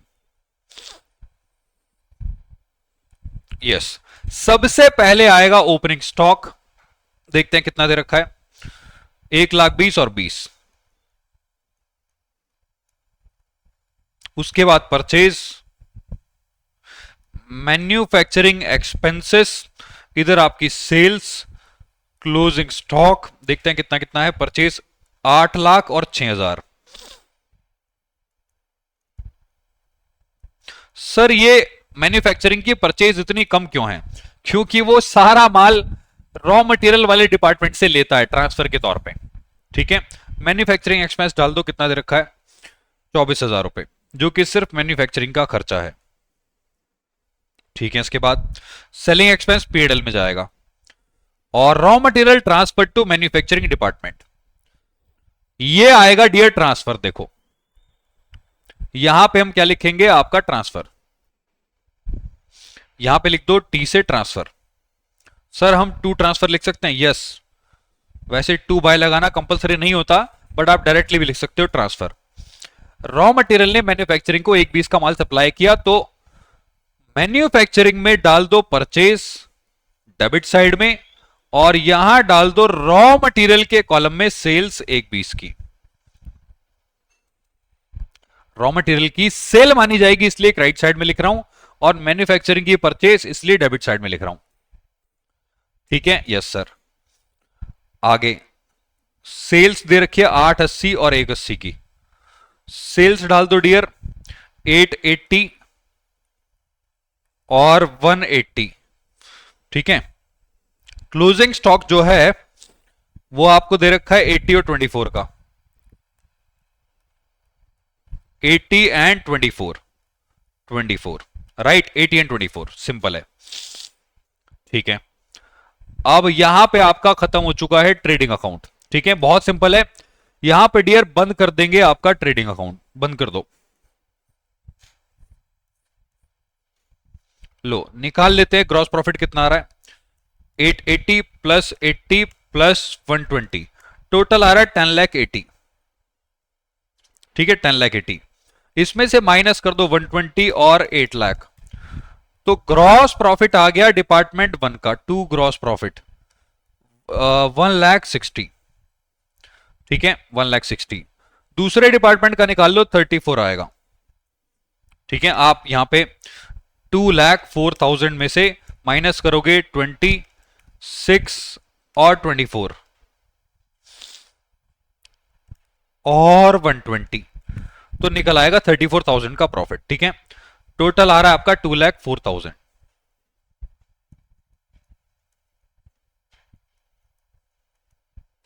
अब इसको हम करेंगे कंटिन्यू डिपार्टमेंटल P&L अकाउंट को, इसको हम करेंगे कंटिन्यू। अब डियर डिपार्टमेंटल P&L अकाउंट में आप जानते हो यहां पे मैं ग्रॉस प्रॉफिट को ट्रांसफर करूंगा, ट्रांसफर कर दो 160 और 34। ठीक है, अब डेबिट साइड में लिख दो आपके इनडायरेक्ट एक्सपेंसेस, आपको दे रखे हैं, क्या क्या दे रखा है, सिर्फ एक ही एक्सपेंस है, सेलिंग एक्सपेंस 1,600 रुपए का और 800 रुपए का। यहां लिख दो सेलिंग एक्सपेंस 1,600 और 800, राइट, 1,600 और 800। अब नीचे देखते हैं आपको क्या क्या दे रखा है क्वेश्चन में। ठीक है, आ जाओ नीचे। Cost of closing stock of manufacturing department consist of 25% for manufacturing and 75% of raw material. Dear बात को समझना, यहां पे जो क्लोजिंग स्टॉक है मैन्युफैक्चरिंग डिपार्टमेंट का हमने ऊपर डाला है, ये 24,000। वो कह रहा है इस 24,000 में जो मैन्युफैक्चरिंग का क्लोजिंग स्टॉक है, क्योंकि आप रॉ मटेरियल से माल खरीदते हो, आप इस वाले डिपार्टमेंट से माल खरीदते हो, तो इस 24,000 रुपए के अंदर 25% तो उसका खुद का है और 75% रॉ मटेरियल से आया हुआ है, राइट। तो यहां पे अगर आप 75% स्टॉक निकालते हो विच इज 18,000, ये माल रॉ मटेरियल का दिया हुआ है और रॉ मटेरियल क्वेश्चन में कह रहा था कि आपको सेलिंग प्राइस पे माल बेचता है। इसका मतलब इसके अंदर प्रॉफिट 18,000 में जुड़ा हुआ है। क्या मतलब है अभी बताऊंगा थोड़ी देर में, पहले पूरा कर लेते हैं। आगे आगे वो कह रहा है in the preceding year raw materials department. अच्छा डियर, यहां पे स्टॉक की बात हो रही है, यहां पे कॉस्ट ऑफ क्लोजिंग स्टॉक के अंदर 25 और 75 है, ठीक है। और in the preceding year raw material department earned a gross profit at the rate of 10%। अच्छा, वो कह रहा है पिछले साल रॉ मटेरियल डिपार्टमेंट ने 10% का प्रॉफिट कमाया था, ठीक है। और सैलरी दे रखी है 5,000, insurance premium 1,600, allocated between the two departments on the basis of sales ratio. अच्छा, ये जीपी के बारे में बाद में बात करेंगे, पहले सैलरी और इंश्योरेंस प्रीमियम बांट देते हैं डियर। तो सैलरी और इंश्योरेंस प्रीमियम सेल्स के रेशियो में बटेंगे, जो कि 5,000 और 1,600 है। तो यहां पे लिख दो सैलरी और इंश्योरेंस प्रीमियम।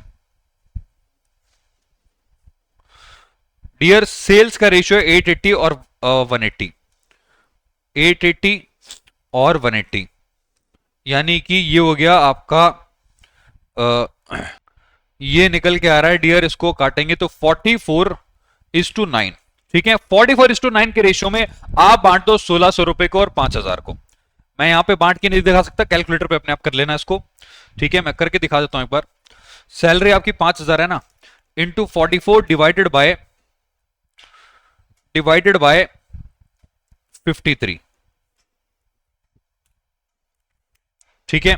तो 4150 आ रहा है अप्रोक्सीमेटली, वैसे 4151 आ रहा है, बट मैं यहां पे लिख रहा हूं 4150, और बाकी बचा हुआ 850 दूसरे वाले में चला जाएगा। ऐसे ही आप बांट दो 1,600 रुपए को इंश्योरेंस प्रीमियम को आपके सेल्स के रेशियो में, अमाउंट निकल के आएगा 1328 और 272। पर्पस ये बांटना नहीं था, ये बांटना आप जानते हो। पर्पस है यहां पे पहले नेट प्रॉफिट निकाल देना, ठीक है। निकाल लो कितना नेट प्रॉफिट आ रहा है, 2 नेट प्रॉफिट।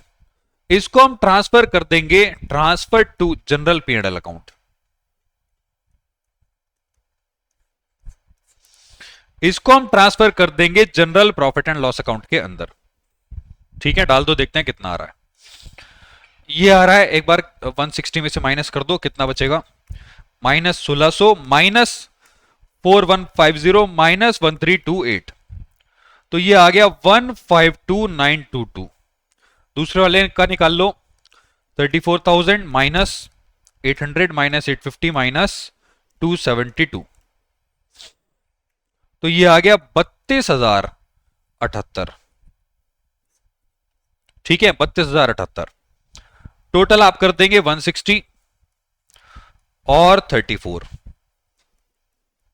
160 और 34। अब मैं बनाऊंगा dear general P&L account, general profit and loss account, correct profit निकालने के लिए। सर करेक्ट प्रॉफिट, हां मैंने आपको कहा था अगर किसी डिपार्टमेंट के स्टॉक में दूसरे डिपार्टमेंट का स्टॉक है जिसमें प्रॉफिट जुड़ा हुआ है, तो करेक्ट प्रॉफिट नहीं है, क्योंकि वो स्टॉक बिका ही नहीं अभी। उस प्रॉफिट को आपको कैंसिल करना पड़ेगा, अनरियलाइज प्रॉफिट को कैंसिल करना पड़ेगा प्रोविजन बना के। तो यहां पे डियर एक काम करो, क्रेडिट साइड में लिख दो बाय डिपार्टमेंटल P&L अकाउंट। इन दोनों का प्रॉफिट प्लस कर दो, ये प्लस करके आएगा, यहां पे टोटल कर दो कितना आ रहा है, 152,922, 32078 आ गया आपका 185,000, ठीक। अब डियर बात को समझना प्लीज, प्लीज बात को समझना। क्वेश्चन में आपसे बोला गया है, क्वेश्चन में आपसे बोला गया है cost of closing stock of manufacturing department consist of 25% for manufacturing. तो देखो वर्किंग नोट, जो क्लोजिंग स्टॉक है मैन्युफैक्चरिंग डिपार्टमेंट का वो 24,000 है। ठीक है, इस 24,000 में डियर 75% जो है वो आपके रॉ मटेरियल का है और 25% जो है वो उसका खुद का है। तो जो खुद का है उसमें कोई प्रॉब्लम नहीं है, जो बाहर से खरीदा हुआ है वो कॉस्ट पे ही होगा। लेकिन जो ये 75% है यानी कि 18,000, इसमें जुड़ा हुआ है प्रॉफिट, इंक्लूडेड प्रॉफिट। सर कितना प्रॉफिट, ये हमें नहीं पता, क्योंकि इस साल का रेशियो हमें नहीं पता प्रॉफिट कितना कमाया हमने। अब डियर वो रेशियो आपको निकालना पड़ेगा। सर वो रेशियो कैसे निकलेगा डियर, जीपी रेशियो का फॉर्मूला लगा के। ठीक है सर, कैसे बताओ, बताता हूं। GP ratio is equal to, बात को समझना, जीपी ऑफ वाई, ऊपर आपके वाई ने जो ग्रॉस प्रॉफिट कमाया ये रहा, सॉरी वाई का नहीं एक्स का, क्योंकि इसमें जो स्टॉक जुड़ा हुआ है वो एक्स का है, तो आपको एक्स का जीपी रेशियो निकालना है। बात को समझना, वाई के स्टॉक के अंदर एक्स का स्टॉक जुड़ा हुआ है 18,000, तो एक्स ने कितना प्रॉफिट कमाया होगा वाई को बेच के, वो हमें निकालना है। तो यहां पे आपको क्या करना है, एक्स का जीपी डिवाइडेड बाय एक्स की total sale, divided by x की टोटल सेल, टोटल सेल, यहां पे फिर से लिख देता हूं टोटल सेल,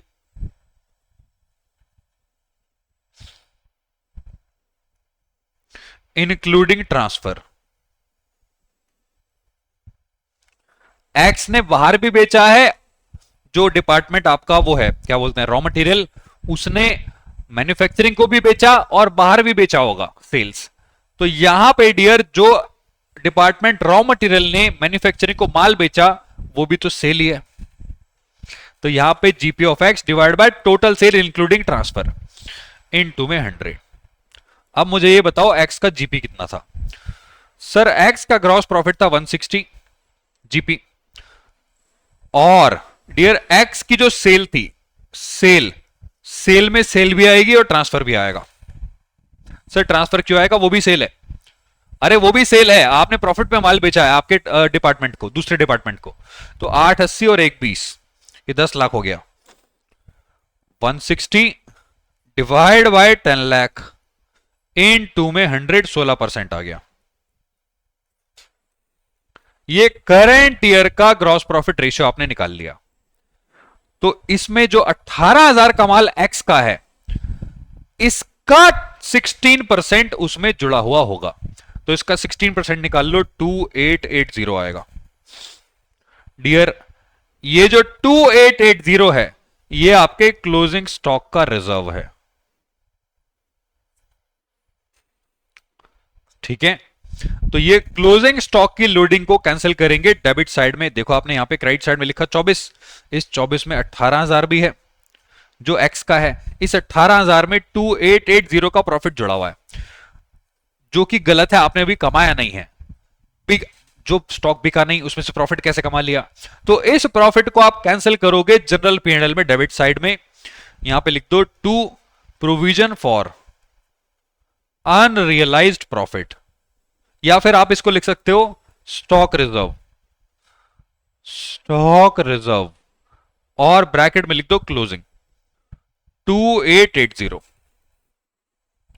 अब डियर जिस तरीके से क्लोजिंग स्टॉक में स्टॉक जुड़ा हुआ था एक्स का, वैसे ही पक्का ओपनिंग स्टॉक में भी स्टॉक जुड़ा हुआ होगा एक्स का। अब ये बताओ मैन्युफैक्चरिंग का ओपनिंग स्टॉक कितना है, सर 20,000। ठीक है, और डियर यहां पे मैं बना दूंगा ओपनिंग स्टॉक रिजर्व, 20,000 में भी 75% स्टॉक पक्का एक्स का होगा, और इसको मल्टीप्लाई कर दूंगा मैं जीपी रेशियो से। लेकिन डियर जीपी रेशियो पिछले साल का ओपनिंग स्टॉक वाला जीपी रेशियो आपको दिया हुआ है, यहां पे क्वेश्चन में लिखा हुआ है कि इन द प्रीसीडिंग ईयर, पिछले साल रॉ मटेरियल ने जीपी रेशियो कमाया था 10% पे, तो पिछले साल वाला जो रेशियो है वो ओपनिंग स्टॉक पे अप्लाई कर देंगे। ठीक है, यहां पे इंटू कर दो आपका 10%, ये निकाल लो कितना आ रहा है 15,000, इसका आपका 10%, 1500।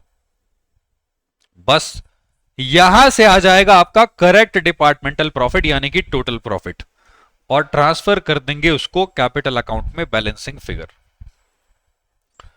185 प्लस 1500 टोटल आ गया 186,500 माइनस 2880 183,620।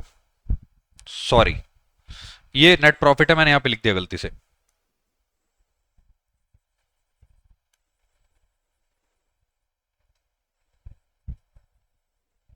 183,620 टोटल आएगा 186,500। ये आ गया आपका फाइनली नेट प्रॉफिट।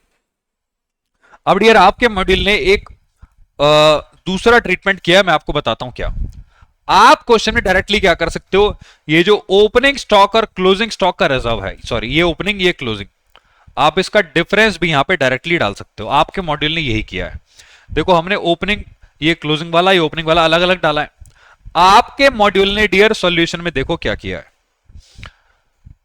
उसने क्या किया, डायरेक्टली 2880 माइनस 1500 डिफरेंस डाल दिया 1380 रुपए का डेबिट साइड में। उससे कोई फर्क नहीं पड़ेगा, आंसर सेम आएगा। तो आप दोनों तरीके अपना सकते हो। ये था आपका कॉन्सेप्ट नंबर 3। ठीक है, अब इसमें डियर अगला क्वेश्चन आपके लिए होमवर्क है। ये बहुत सिंपल क्वेश्चन है, ये आप अपने आप कर लेंगे। ठीक है, अब आ जाओ मेरे साथ आपके अगले कॉन्सेप्ट पे, इलिस्ट्रेशन 17 करने से पहले। ठीक है, तो यहां पे मेरे साथ एक हेडिंग डाल लो। हेलो हेलो, आवाज आ रही है? यस। तो यहां पे डियर मेरे साथ एक काम करो, हेडिंग डाल लो। हेडिंग डाल दो concept number 4।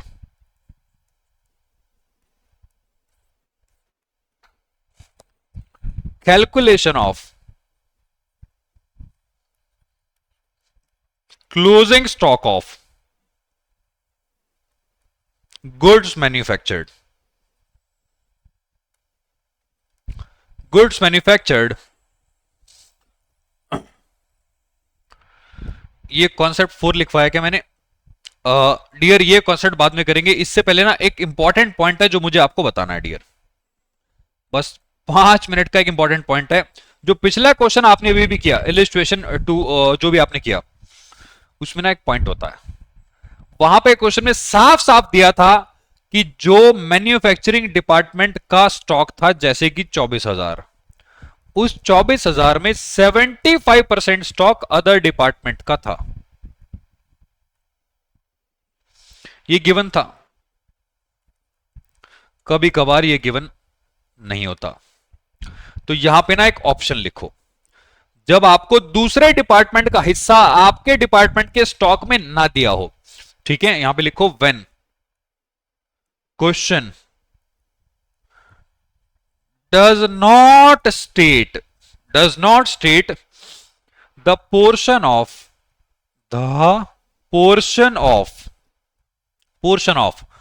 stock transferred from other department।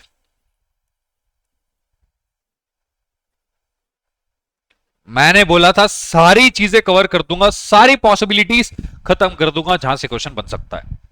ठीक है, तो अगर आपको ये ना दे क्वेश्चन में कि कितना स्टॉक दूसरे डिपार्टमेंट का आपके डिपार्टमेंट के अंदर है, क्लोजिंग स्टॉक के अंदर या ओपनिंग स्टॉक के अंदर, तो वो परसेंटेज आपको कैसे निकालनी है डियर? बहुत सिंपल है, मैं एक छोटे से एग्जांपल के थ्रू बताता हूं कैसे। देखो, मान लो एक डिपार्टमेंट है आपका एक्स और एक डिपार्टमेंट है वाई। ठीक है, ये आपको डिटेल दी है, मान लो परचेज दिया हुआ है, सेल्स दिया हुआ है, ओपनिंग स्टॉक दिया है, क्लोजिंग स्टॉक दिया है। ठीक है, और जैसे डिपार्टमेंट एक्स का ओपनिंग स्टॉक है 10,000, इसका है 20,000, क्लोजिंग 15,000 का ओपनिंग स्टॉक वाई का है और 10,000 का क्लोजिंग स्टॉक है वाई का। ठीक है, सेल्स भी मान लो यहां पे दे रखी है 5 लाख और आपकी 10 लाख। ठीक है, यहां पे आपको सेल्स दिए, परचेज दिए मान लो 1.5 लाख और सेल्स दिए 2 लाख। कुछ भी फिगर्स अज्यूम कर लो यार, बात को समझना प्लीज। अब क्वेश्चन में कह रहा है कि डिपार्टमेंट एक्स ने डिपार्टमेंट वाई को ट्रांसफर किया 50,000 रुपए का, ट्रांसफर किया। अब वाई ने माल बेचा भी है, खरीदा भी है, उससे ट्रांसफर भी करवा लिया 50,000 रुपए का। पक्का पक्का पक्का इसके क्लोजिंग स्टॉक में कुछ पोर्शन, सम पोर्शन एक्स को बिलोंग करता है, बिलोंग्स टू एक्स। लेकिन कितना, कितना, ये क्वेश्चन में गिवन नहीं है डियर। यही तो क्वेश्चन है, यहां पे क्वेश्चन में दे नहीं रखा कि कितना इस 10,000 के अंदर एक्स का हिस्सा है, ताकि हम उसका प्रॉफिट निकाल के अलग करके अनरियलाइज्ड प्रॉफिट को जनरल पीएनएल में डाल सके। तो ये दिया नहीं है आपको। अब इस सिचुएशन में आपको क्या करना है मैं आपको बताता हूं। देखो आप क्या करो, आप क्या करो, टोटल परचेज का रेशियो निकाल लो। ठीक है, आप क्या करो, परचेज का रेशियो निकाल लो। बताता हूं कैसे। यहां पे आप एक काम करो, solution, calculate purchase ratio. Sir ये परचेज रेशियो क्या होता है बताता हूं डियर। देखो from X is equal to, आप क्या करो, लिखो यहां पे परचेज फ्रॉम एक्स, मतलब जो आपने गुड्स ट्रांसफर करवाए दूसरे डिपार्टमेंट से वो कितने थे, divided by total purchase including transfer, into कर दो जो भी आपको निकालना है, for example closing stock of Y. भाई हमें यह निकालना है कि वाई के 10,000 स्टॉक में एक्स का कितना स्टॉक बचा हुआ है। ठीक है, तो ये चेक करो, आपने एक्स से माल कितना खरीदा था सर 50,000, और आपने टोटल माल कितना खरीदा था सर 50 और 1.5। यार वाई की परचेज दे रखी है ना 1.5 लाख, तो यहां पे टोटल परचेज कितनी हो गई सर 1.5 लाख, और एक्स से कितना खरीदा, ट्रांसफर कितना करवाया 50, सॉरी ये 2 लाख है। आपने बाहर से परचेज किया था 150, एक्स से परचेज किया था 50, टोटल कितना परचेज किया था 2 लाख। 2 लाख में से एक्स से कितना खरीदा 25% आ रहा है। आप इसको 100 से मल्टीप्लाई कर दोगे 25% आएगा, लेकिन आपको इसको मल्टीप्लाई कर देना है क्लोजिंग स्टॉक से डायरेक्टली वाई के, तो वो हिस्सा आ जाएगा जो एक्स को बिलोंग करता है, यानी कि 25%। तो ये हो जाएगा 2500। आ गया।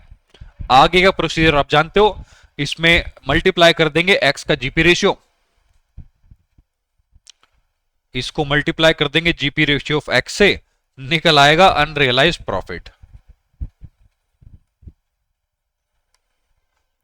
तो ये था आपका प्यारा सा एग्जांपल। अगर क्वेश्चन में ना दिया हो तो ये मेथड का यूज आपको कर लेना है। टोटल परचेज में से कितनी परचेज आपने दूसरे डिपार्टमेंट से करी, इनटू कर दो क्लोजिंग स्टॉक से, ऐसे ही ओपनिंग स्टॉक से। ठीक है, तो आ जाएगा आपका आंसर वो स्टॉक जो दूसरे डिपार्टमेंट को बिलोंग करता है। अब आ जाओ अगले कॉन्सेप्ट पे, विच इज आपका कॉन्सेप्ट नंबर 4। ठीक है, कॉन्सेप्ट नंबर 4।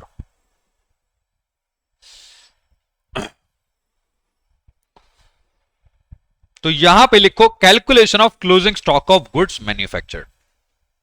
सर ये क्या टॉपिक है बताओ ना। बताता हूं डियर, मैंने आपको बताया था नॉर्मली क्लोजिंग स्टॉक डिपार्टमेंट्स का गिवन होता है, लेकिन कभी कभार कुछ क्वेश्चन में वो गायब कर देता है।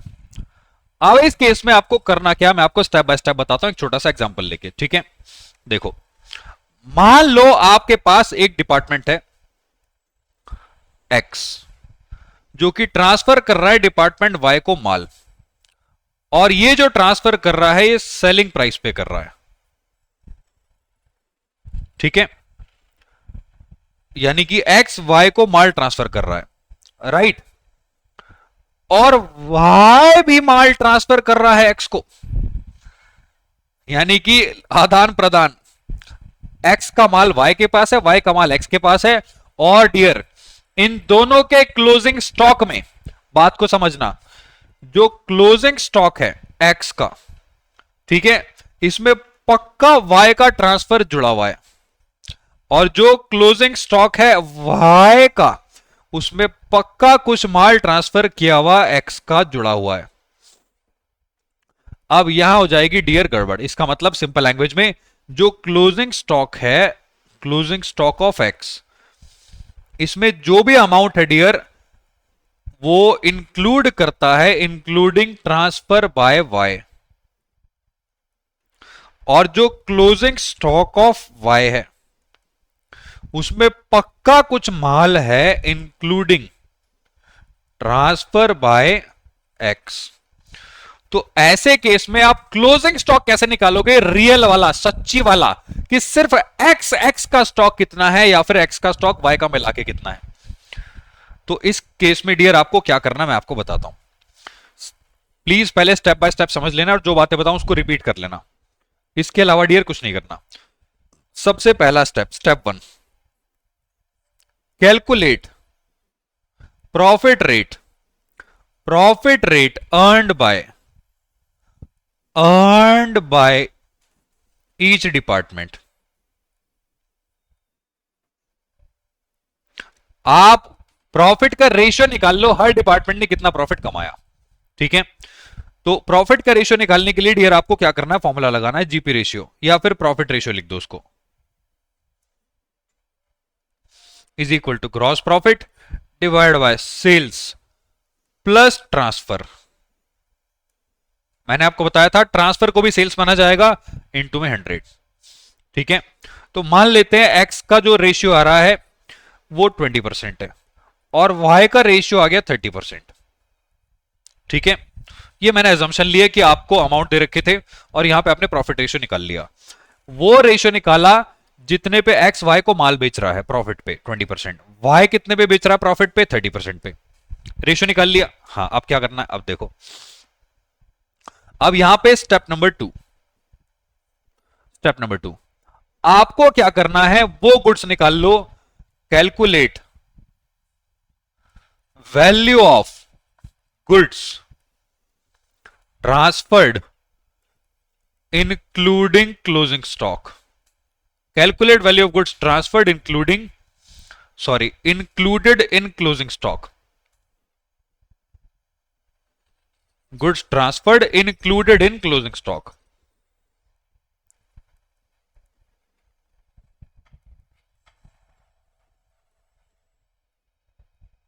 आप वो गुड्स की वैल्यू निकाल लो जो क्लोजिंग स्टॉक के अंदर जुड़ी हुई हैं। कैसे निकलेगी बताता हूं, देखो छोटा सा एग्जांपल, प्रैक्टिकल। जैसे एक्स का आपको क्लोजिंग स्टॉक दे रखा है, ठीक है, 50,000। अब इसमें लिखा हुआ है 10% of closing stock of x, 10% of closing stock of x belongs to goods transferred by Y। भाई एक्स का जो क्लोजिंग स्टॉक है वो 50 है, ठीक है, लेकिन इसमें जो 10% माल है उसमें 10% माल वाई का है इस 50 में। ठीक है, राइट। तो यहां पे कैसे करना मैं आपको बताता हूं। ठीक है, जैसे यहां पे आपने एक्स का गुड्स ले लिया, यहां पे आपने वाई का ले लिया। अब क्वेश्चन में दूसरी परसेंटेज जो आपको दे रखी है वो ये है कि जैसे वाई का स्टॉक आपको दे रखा है, मान लो वाई का स्टॉक आपको दे रखा है 50,000 और क्वेश्चन कह रहा है कि इसमें इंक्लूडेड 20% ऑफ एक्स। एक्स के गुड्स में 10% वाई का है, वाई के गुड्स में 20% एक्स का है। दोनों के गुड्स में कुछ ना कुछ दूसरे डिपार्टमेंट का है।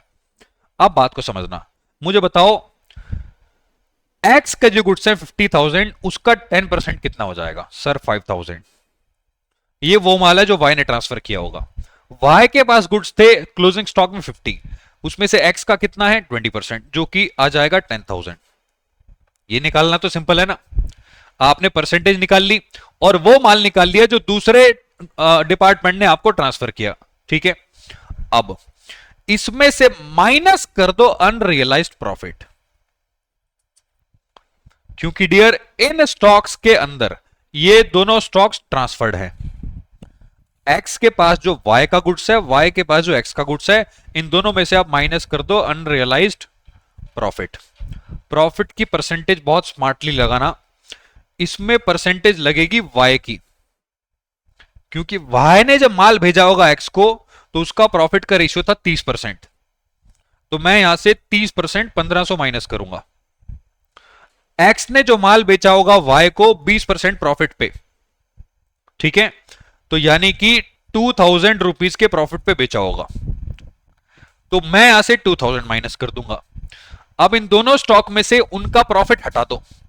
जैसे ही आप प्रॉफिट हटाओगे मेरे पास बचेगा cost of goods manufactured, cost of goods बच जाएगी। यहां पे आ गया 3500 और यहां पे आ गया आपका मान लो 8000, ठीक है। अब डियर इनको आप क्या कर सकते हो, इंडिविजुअल स्टॉक्स में ऐड कर सकते हो।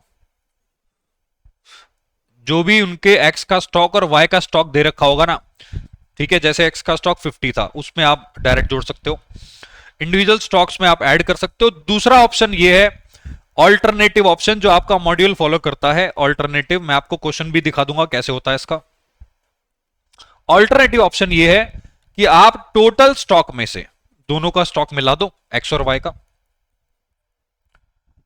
माइनस कर दो टोटल अनरियलाइज प्रॉफिट, यानी कि माइनस कर दो 1500 और 2000 3500, ठीक है। तो निकल आएगा मेरे पास दोनों का मिला के क्लोजिंग स्टॉक, यानी कि total cost of closing stock.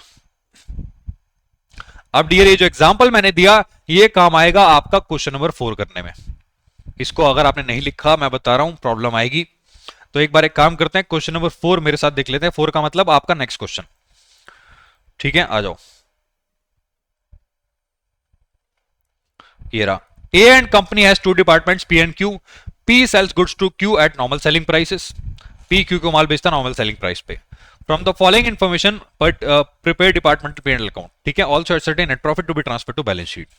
Opening stock दिया हुआ है, परचेज दिया हुआ है। Goods from P. P से माल आया 8 लाख का। Wages, traveling, closing stock at cost, sales, printing. Dear ये सिंपल क्वेश्चन है, ये वाला क्वेश्चन नहीं है, ये होमवर्क था आपका, सॉरी। अगला क्वेश्चन इलस्ट्रेशन 17 है, हाँ ये है important. A limited manufacturing electronic components operates with two departments, transfer made between the departments of both purchase goods and manufactured finish goods, ठीक है। दोनों डिपार्टमेंट्स के बीच में वो ट्रांसफर होता है। Goods purchased are transferred at cost and manufactured goods are transferred only at selling prices.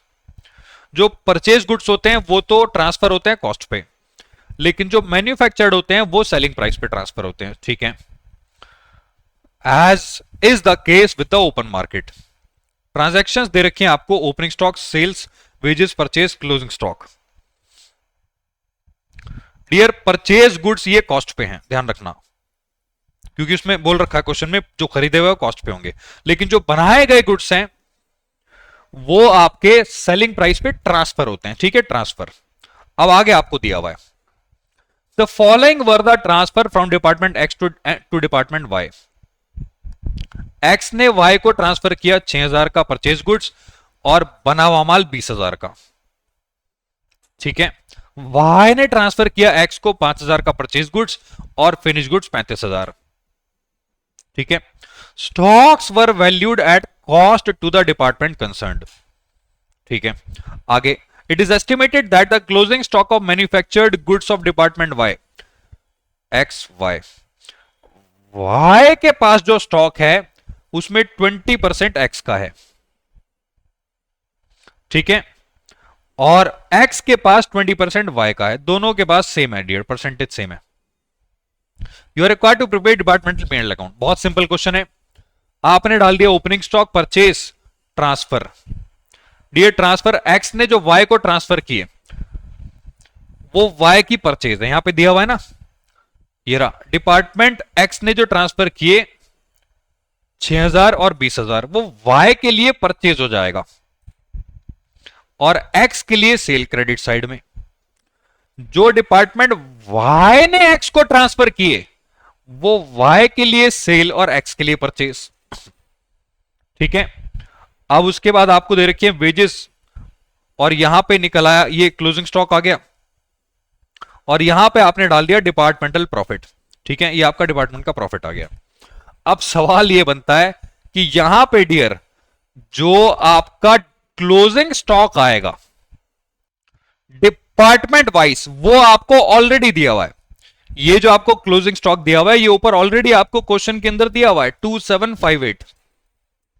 ठीक है, लेकिन डियर ये करेक्ट आपका जो क्लोजिंग स्टॉक है वो नहीं है, क्योंकि कुछ ना कुछ हिस्सा दूसरे डिपार्टमेंट्स का इसमें है। बट अभी के लिए आप क्या करो, डिपार्टमेंटल ट्रेडिंग पीएनएल में इसको डाल दो और यहां से डिपार्टमेंटल प्रॉफिट निकाल लो। ये बैलेंसिंग फिगर आपने निकाल लिया।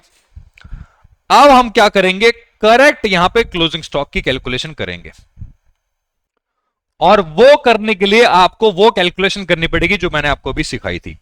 तो नीचे आ जाओ मेरे साथ वर्किंग नोट पे। देखो, सबसे पहले स्टेप 1 में मैंने आपको लिखवाया था प्रॉफिट रेशियो निकाल लो डिपार्टमेंट एक्स का ट्रेडिंग आपने बनाया है ऊपर यहां पे। तो एक्स का ट्रेडिंग आपने बनाया है यहां पे, एक्स की जो सेल्स है ट्रांसफर मिला के, एक्स की जो सेल्स है ट्रांसफर मिला के वो है डियर 190 और 20। सर आपने परचेज क्यों नहीं लिया? डियर ये कॉस्ट पे है। क्वेश्चन बोल रहा था परचेज आपने कॉस्ट पे ट्रांसफर किया, तो इस पे आपने प्रॉफिट नहीं कमाया होगा। आपने प्रॉफिट किस पे कमाया? सिर्फ फिनिश गुड्स पे। तो ट्रांसफर में क्या क्या लेंगे? सेल्स में 190 और 20, और जो प्रॉफिट एक्स ने कमाया वो था 52,500। तो यहां पे रेशियो निकाल लो, 52,500 डिवाइड बाय 190 और प्लस 20, 25% आ गया। ऐसी वाई का निकाल लो, 35% आ गया। अब क्वेश्चन आपसे कह रहा था कि फिनिश्ड गुड्स के अंदर प्रॉफिट जुड़ा हुआ है। तो डियर फिनिश गुड्स आपको दे रखे हैं 7,000 और 8,000 के। ऊपर देखो स्टॉक के अंदर, ऊपर आपको स्टॉक दिया हुआ है यहां पे मैन्युफैक्चर्ड गुड्स का 7,000 और 8,000 का, और आपको वो परसेंटेज भी बताइए। 20% स्टॉक आपका जुड़ा हुआ दूसरे डिपार्टमेंट का। तो आपने क्या किया, यहां पे 20% निकाल लिया दोनों डिपार्टमेंट्स का, और इसमें से अनरियलाइज प्रॉफिट हटा दिया। इसने 35% कमाया था, ठीक है, तो यहां से 35 हटा दिया। इसने 25% प्रॉफिट कमाया था, 25 हटा दिया। वही जो सेम एग्जांपल मैंने आपको बताया था ऊपर, ठीक है। और निकल के आ जाएगी आपकी कॉस्ट। तो total cost of closing stock आप कैसे निकालेंगे? यहां पे आ जाएगा 7 प्लस 8, टोटल आ गया 15। मैंने बताया था ना ऑल्टरनेटिव तरीका। तो टोटल स्टॉक दोनों का मिला के 15,000 है, उसमें से माइनस कर दिया दोनों का अनरियलाइज प्रॉफिट, निकल आया कॉस्ट ऑफ क्लोजिंग स्टॉक। ठीक है, अब इसको हम डाल देंगे ओरिजिनल ट्रेडिंग अकाउंट में रिकंसाइल करने के लिए। डियर पर्पस इसका सिर्फ रिकंसिलेशन होता है। यहां पे आपने प्रॉफिट भले ये वाला निकाल लिया हो, लेकिन ये करेक्ट नहीं है। इसको करेक्ट चेक करने के लिए आप क्या करेंगे, यहां पे क्लोजिंग स्टॉक को सही वैल्यू पे दिखाएंगे। परचेज गुड्स को कॉस्ट पे तो है ही है, और मैन्युफैक्चर्ड गुड्स को इतने पे, जो आपने अभी वर्किंग नोट से निकाला, और यहां से निकल आएगा आपका ग्रॉस प्रॉफिट। ठीक है, और यहां पे एक रिकंसिलेशन भी दे रखा है जो यहां से आपको मिल जाएगा, क्योंकि इन दोनों प्रॉफिट्स के अंदर ये अनरियलाइज प्रॉफिट भी जुड़ा हुआ था। ये वो प्रॉफिट था जो आपने अभी कमाया नहीं था, क्लोजिंग स्टॉक के अंदर जुड़ा हुआ था। ठीक है, इसलिए आपको क्या निकालना पड़ सकता है? Cost of closing stock of goods manufactured. ये था आपका बहुत ही सिंपल सा टॉपिक। इसको आप एक बार जो मैंने स्टेप्स बताया उसको फॉलो करेंगे, क्वेश्चन करेंगे, इजीली क्वेश्चन हो जाएगा। ठीक है, अब डियर आखिरी के 2 टॉपिक्स। तो अब लिखो मेरे साथ कॉन्सेप्ट नंबर 5। आ जाओ,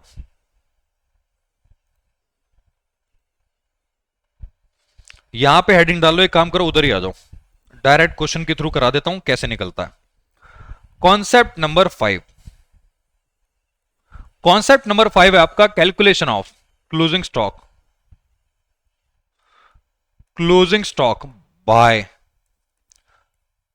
कैलकुलेटिंग परचेज प्राइस।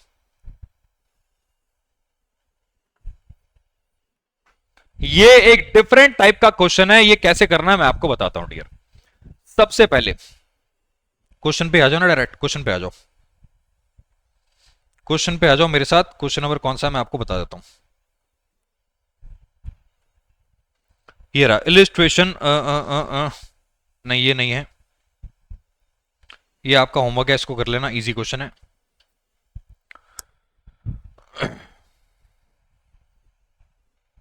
हाँ 19th क्वेश्चन पे आ जाओ, इलिस्ट्रेशन 19 पे। अब भी यहां पे आपको क्लोजिंग स्टॉक फिर से निकालना है। अब कैसे निकालना है डियर, इसका एक अलग तरीका है, बताता हूं, बहुत सिंपल कॉन्सेप्ट है। आपको डिटेल दे रखे हैं बिजनेस की, 3 डिपार्टमेंट है, ओपनिंग स्टॉक, परचेज, सेल्स। बचपन से आप पढ़ते आ रहे हो क्लोजिंग स्टॉक कैसे निकलता है, opening plus purchase minus cell, closing stock की यूनिट्स आ जाएंगी। अरे सिंपल है ना यार, 120 पहले से थी, 1000 आपने और खरीद ली, माइनस बेच दी 1020, तो क्लोजिंग स्टॉक कितना बचा, तीनों की यूनिट्स निकाल लो। ये यूनिट्स आपके पास आ जाएंगी opening plus purchase minus sold से। क्लोजिंग स्टॉक की यूनिट्स आपने निकाल ली, अब वैल्यू कैसे निकलेगी बताता हूं। वो बोल रहा है आपकी जो सेल्स है जो आपने बेची वो इतने इतने में बेची, ठीक है। टोटल वैल्यू ऑफ परचेज दे रखी है 1 लाख। तो जब तक आप ओपनिंग स्टॉक, परचेज और क्लोजिंग स्टॉक को की कॉस्ट पर यूनिट नहीं निकाल लेते, आप ट्रेडिंग अकाउंट नहीं बना सकते। क्योंकि टोटल परचेज थोड़ी डालनी है अपने को ट्रेडिंग अकाउंट में, हमें डिपार्टमेंटल ट्रेडिंग अकाउंट चाहिए। उसके लिए आपको अलग अलग वैल्यू चाहिए होंगी, परचेज की भी, ओपनिंग की भी, क्लोजिंग की भी। तो अभी आपको ना कॉस्ट पर यूनिट नहीं पता। ये निकालने के लिए डियर क्वेश्चन कह रहा है कि जीपी रेशियो सेम है हर डिपार्टमेंट का, बस यही सबसे बड़ा हिंट है। वो कह रहा है हर डिपार्टमेंट में जो जीपी रेशियो है वो क्या है, सेम। तो आप यहां पे एक अजम्पशन लो। सर क्या अजम्पशन, डियर अजम्पशन ले लो कि आपने सारी यूनिट्स बेच दी, ऑल यूनिट्स सोल्ड। आप एक अजम्पशन ले लो कि आपने सारी परचेज की हुई यूनिट्स को बेच दिया है, ठीक है। तो यहां पे डियर क्या करेंगे, जैसे आपने ऊपर परचेज किया ना 1000, 2000, 2400, अजम्पशन ले लो कि आपने इनको बेच दिया। अगर आप इनको बेच देते इन रेट के हिसाब से तो कितने में बिकती, तो बिकती आपकी 1000 इंटू 20, 2000 इंटू 22.5 और 2400 इंटू इतना। अगर परचेज की हुई यूनिट्स आप बेच देते तो इतने में बिकती, और पता है टोटल परचेज की वैल्यू आपको दे रखी है। तो अगर आप सिर्फ खरीदी हुई यूनिट्स को बेचते तो इतने में बिकती, और खरीदी हुई यूनिट्स की वैल्यू कितनी है, 1 लाख। तो आपका जीपी कितना आ गया, 25,000। तो जीपी रेशियो कितना आ गया, 20% ऑफ सेलिंग प्राइस, सेल्स के ऊपर निकलता है। GP ratio 25 divided by 125,000 into में 100, 20% of selling price. Dear GP ratio कितना आ गया, 20%। अब चुपचाप यहां पे जो आपको वैल्यू दे रखी है हर एक सेलिंग प्राइस की, इसमें से 20% हटा दो, कॉस्ट आ जाएगी। अरे हो गया यार, हो गया। सेलिंग प्राइस में से कॉस्ट हटा दो, ये रहा। इन सब में से 1/5 या फिर 20% हटा दो, आ गया आपका कॉस्ट। अब जैसी कॉस्ट आएगी सबकी वैल्यू निकल आएगी, ओपनिंग स्टॉक की भी, परचेज की भी, और आपकी क्लोजिंग स्टॉक की भी। एक एग्जांपल के तौर पर बता देता हूं, जैसे ओपनिंग स्टॉक दे रखा है आपको, ओपनिंग स्टॉक आपके पास दे रखा है कितना, 120, 80 और 152। 120 को मल्टीप्लाई कर दो उसकी कॉस्ट से 16 रुपए से, आ गया 1920, ठीक है। ऐसी दूसरे वाले को मल्टीप्लाई करोगे 18 से, निकल आएगा 1440, और तीसरे वाले को 20 से, ये आ गया 3040। सबकी वैल्यू निकल आएगी ओपनिंग, परचेज और आपकी क्लोजिंग स्टॉक की। सेल्स आपको ऑलरेडी दे रखी है, सोल्ड यूनिट्स इनटू में सेलिंग प्राइस, बन गया आपका departmental trading and P&L account. आखिरी टॉपिक आपके चैप्टर का, आखिरी टॉपिक लिखो, कॉन्सेप्ट नंबर 6। देखो रेगुलर क्लास के अंदर मैं इसको बहुत डिटेल में, बहुत प्यार से कराता हूं, बट यहां पे डियर आपको कम टाइम में सारी चीजें कवर करके देनी है। मैंने कर भी दी है, कुछ भी नहीं छोड़ा, ऐसे ही पढ़ाता हूं मैं क्लास के अंदर, बस थोड़ा सा धीरे और एग्जाम्पल दे देके। मतलब अगर हमने एक क्वेश्चन इसका किया है तो 3 क्वेश्चन वहां पे होंगे, बस इतना ही डिफरेंस है, कंटेंट में कोई कमी नहीं है, राइट। तो आखिरी में आ जाओ मेरे पास, कॉन्सेप्ट नंबर आपका 6 चैप्टर का आखिरी टॉपिक है डियर। आखिरी टॉपिक है calculation of correct departmental profit and managers commission. Sir ये भी था क्या, यस। तो देखते हैं आखिरी टॉपिक में आपको क्या दिया है। अगले क्वेश्चन पे आ जाओ।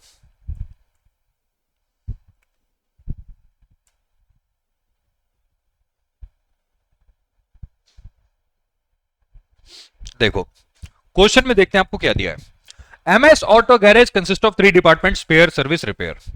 हर डिपार्टमेंट को एक डिपार्टमेंटल मैनेजर मैनेज करता है, जिसका कमीशन 5-10% है डिपार्टमेंटल प्रॉफिट का। In the absence of in educative profit, minimum commission 3,000 रुपए दिया जाता है मैनेजर्स को। ठीक है, अगर प्रॉफिट कम पड़ जाए 3,000 का commission.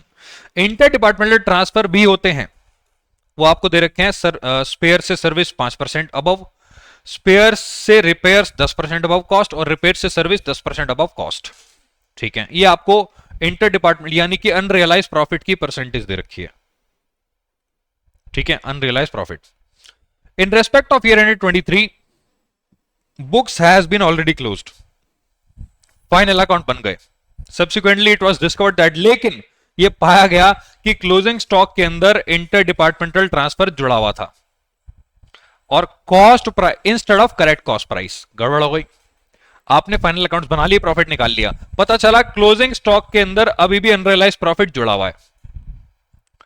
From the following information prepare a revised statement recomputing departmental profit loss.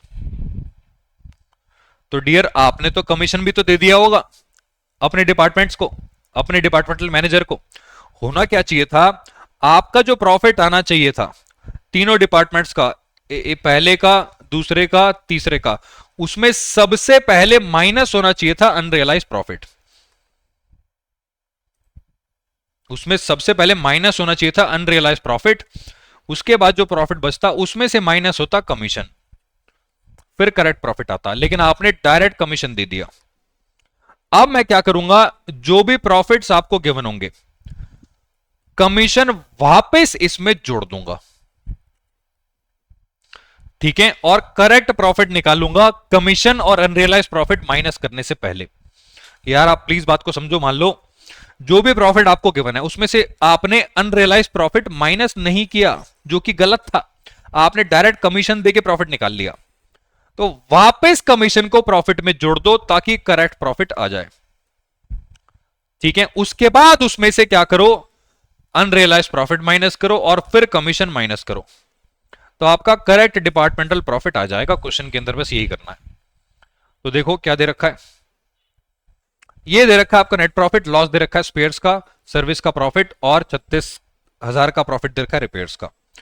Inter departmental transfer जो जुड़ा हुआ है वो आपको दे रखा है इसमें 0, 32,500, 10,500 स्पेयर से आया, 22,000 का रिपेयर से आया, और 2100 का स्पेयर से आया। इसका मतलब स्पेयर्स के पास किसी और डिपार्टमेंट का स्टॉक नहीं है ट्रांसफर।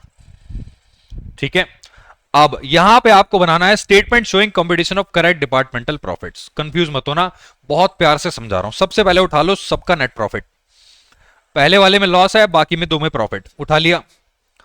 अब इसमें वापस जोड़ दो मैनेजरियल रेम्यूनरेशन यानी कि आपका कमीशन। बस आप यहां पे एक एग्जांपल के थ्रू पहले समझ लो ये है क्या, बात को समझना। मान लो एक्स डिपार्टमेंट है, इसका प्रॉफिट था 1 लाख, आपने इसमें से 10% कमीशन माइनस कर दिया 10,000, तो आपके पास कितना बचा 90,000। आपको क्वेश्चन में ना तो कमीशन दिया है ना आपका पुराना प्रॉफिट दिया है, आपको डायरेक्ट नेट प्रॉफिट दिया है। डियर, इस नेट प्रॉफिट में ऑलरेडी कमीशन माइनस हो चुका है यानी कि 90% के इक्वल है। सेम वे में तीनों डिपार्टमेंट्स का कमीशन आपको दे रखा है। पहले डिपार्टमेंट का कमीशन था 5%, इसका 10, इसका भी 10, तो ये जो प्रॉफिट है डियर ये 5% का कमीशन माइनस करने के बाद है।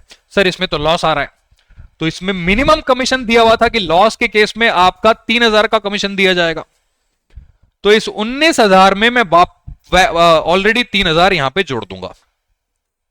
ठीक है, ऑलरेडी 3,000 यहां पे जोड़ दूंगा, दोनों में से जो हायर होगा वो जोड़ेंगे, राइट। तो जो भी यहां पे 3,000 हायर आ रहा है जोड़ दो, क्योंकि ये तो लॉस है। अब 25,200 का आप निकाल लो 10/90। सर ये क्यों किया डियर, इस 25,200 में ऑलरेडी कमीशन माइनस हो चुका है ना, तो ये बातें बहुत सारी बार मैं डिस्कस कर चुका हूं आपसे, तो इसको मल्टीप्लाई करेंगे 10/90 से। ठीक है, और 3000, दोनों में से जो हाइयर आ रहा है, तो जो हाइयर आएगा वो आपका 3000 है, ये 25,200 है। ठीक है, क्योंकि इसका 10/90 ना कम बैठ रहा है। आप खुद सोचो, 25,200 इंटू 10/90 कितना बैठ रहा है, 2,800। मिनिमम जो आपका वो था कमीशन, वो 3,000 है, तो 3,000 जोड़ेंगे। इसका 10/90 ज्यादा आ रहा है, तो ज्यादा वाला जोड़ेंगे 4,000। जोड़ने के बाद प्रॉफिट आ गया मैनेजरियल कमीशन देने से पहले। अब इसमें से माइनस करेंगे अनरियलाइज प्रॉफिट। सर ये कैसे निकलेगा, ये निकलेगा डियर आपके वर्किंग नोट से। सर ये वर्किंग नोट क्या है बताता हूं डियर। यहां पे आपको ट्रांसफरी डिपार्टमेंट दे रखे हैं। ट्रांसफरी का मतलब जिन्होंने ये आपका अनरियलाइज प्रॉफिट रिसीव किया। ठीक है, तो यहां पे जैसे स्पेयर्स का जो ट्रांसफर था सर्विस डिपार्टमेंट को, ऊपर क्वेश्चन में दिया हुआ है सर्विस डिपार्टमेंट ने दो जगह से माल लिया था, एक तो स्पेयर से और एक रिपेयर से। सर कहां दिया हुआ है, दिखा देता हूं एक बार। ये देखो, सर्विस डिपार्टमेंट ने 10,500 का माल स्पेयर से लिया था और 22,000 का रिपेयर से लिया था। ठीक है, तो यहां पे डियर सर्विस डिपार्टमेंट ने जो स्पेयर से माल लिया था वो 10,500 था, और सर्विस ने जो प्रॉफिट कमाया था ना वो 5% था। ठीक है, तो इंटू 5/105, और इसने जो रिपेयर से माल लिया था वो आपका 2,100 रुपए का था। ठीक है, तो यहां पे सॉरी, रिपेयर से जो माल लिया था वो 22,000 का था, और रिपेयर्स डिपार्टमेंट ने प्रॉफिट कमाया था 10% का, तो इंटू 10/110। सर ये 10/110 कहां से आया डियर, मैं आपको बताता हूं। आपको ना परसेंटेज कॉस्ट पे दी है यार, आप प्लीज बात को समझो। ये ट्रांसफर ऑलरेडी सेलिंग प्राइस पे है, आपको क्वेश्चन में 5% अबव कॉस्ट दिया हुआ है और 10% अबव कॉस्ट दिया हुआ है। अब अगर कॉस्ट 100 है, सेलिंग प्राइस इसमें प्रॉफिट जोड़ के 105 हो रहा है या 110 हो रहा है, तो ये ऑलरेडी सेलिंग प्राइस पे है, इसलिए मैं इसको डिवाइड करूंगा 110 और 105 से। क्वेश्चन में प्रॉफिट की परसेंटेज ऊपर कॉस्ट पे दी है, तो डियर ये जो ट्रांसफर हुए होंगे सेलिंग प्राइस पे हुए होंगे, तो सेलिंग प्राइस 105 110 के बराबर है। ठीक है, ऐसे रिपेयर्स ने जो ट्रांसफर किया स्पेयर्स को, ये देख लेना 2,100 रुपए का ट्रांसफर आपको दिया हुआ है ऊपर, मैं दिखा देता हूं। ये रहा 2,100 रुपए का ट्रांसफर स्पेयर से रिपेयर को आया। ठीक है, और जो परसेंटेज दे रखी है वो आपको दे रखी है यहाँ पे 10%, 10/110 हो जाएगा। दोनों का आपने यहाँ पे क्या किया, वो निकाल लिया अनरियलाइज प्रॉफिट। ठीक है, 691 और 2,000, तो 691 और 2,000 मैं क्या करूंगा डियर, अनरियलाइज प्रॉफिट यहां से लेस कर दूंगा। माइनस में आप कुछ और माइनस करोगे तो वो ज्यादा माइनस हो जाएगा, और माइनस हो जाएगा, और यहां से कुछ नहीं करना। यहां पे 2,000 गया, 38,000 आ गया, ये करेक्ट प्रॉफिट आ गया। अब इसमें से माइनस कर दूंगा मैं आपका कमीशन, जो कि एग्जैक्टली 5, 10 और 10% है। दोनों में से जो ज्यादा होगा 3,000, या फिर जो परसेंटेज है वो यहां पे कमीशन ले लेंगे। 3 यहां पे 3800 आ रहा है, निकल के आ जाएगा करेक्ट डिपार्टमेंटल प्रॉफिट्स। ये था आपका डिपार्टमेंटल चैप्टर।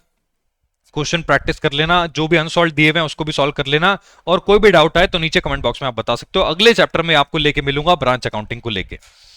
यहां पे खत्म करता हूं आपका वन शॉट। उम्मीद करता हूं आपको सारे कॉन्सेप्ट समझ में आ गए होंगे। मिलता हूं आपसे डियर अगले चैप्टर में, तब तक के लिए take care and bye bye. और हाँ, सीएमए मतलब सीएमए सारथी।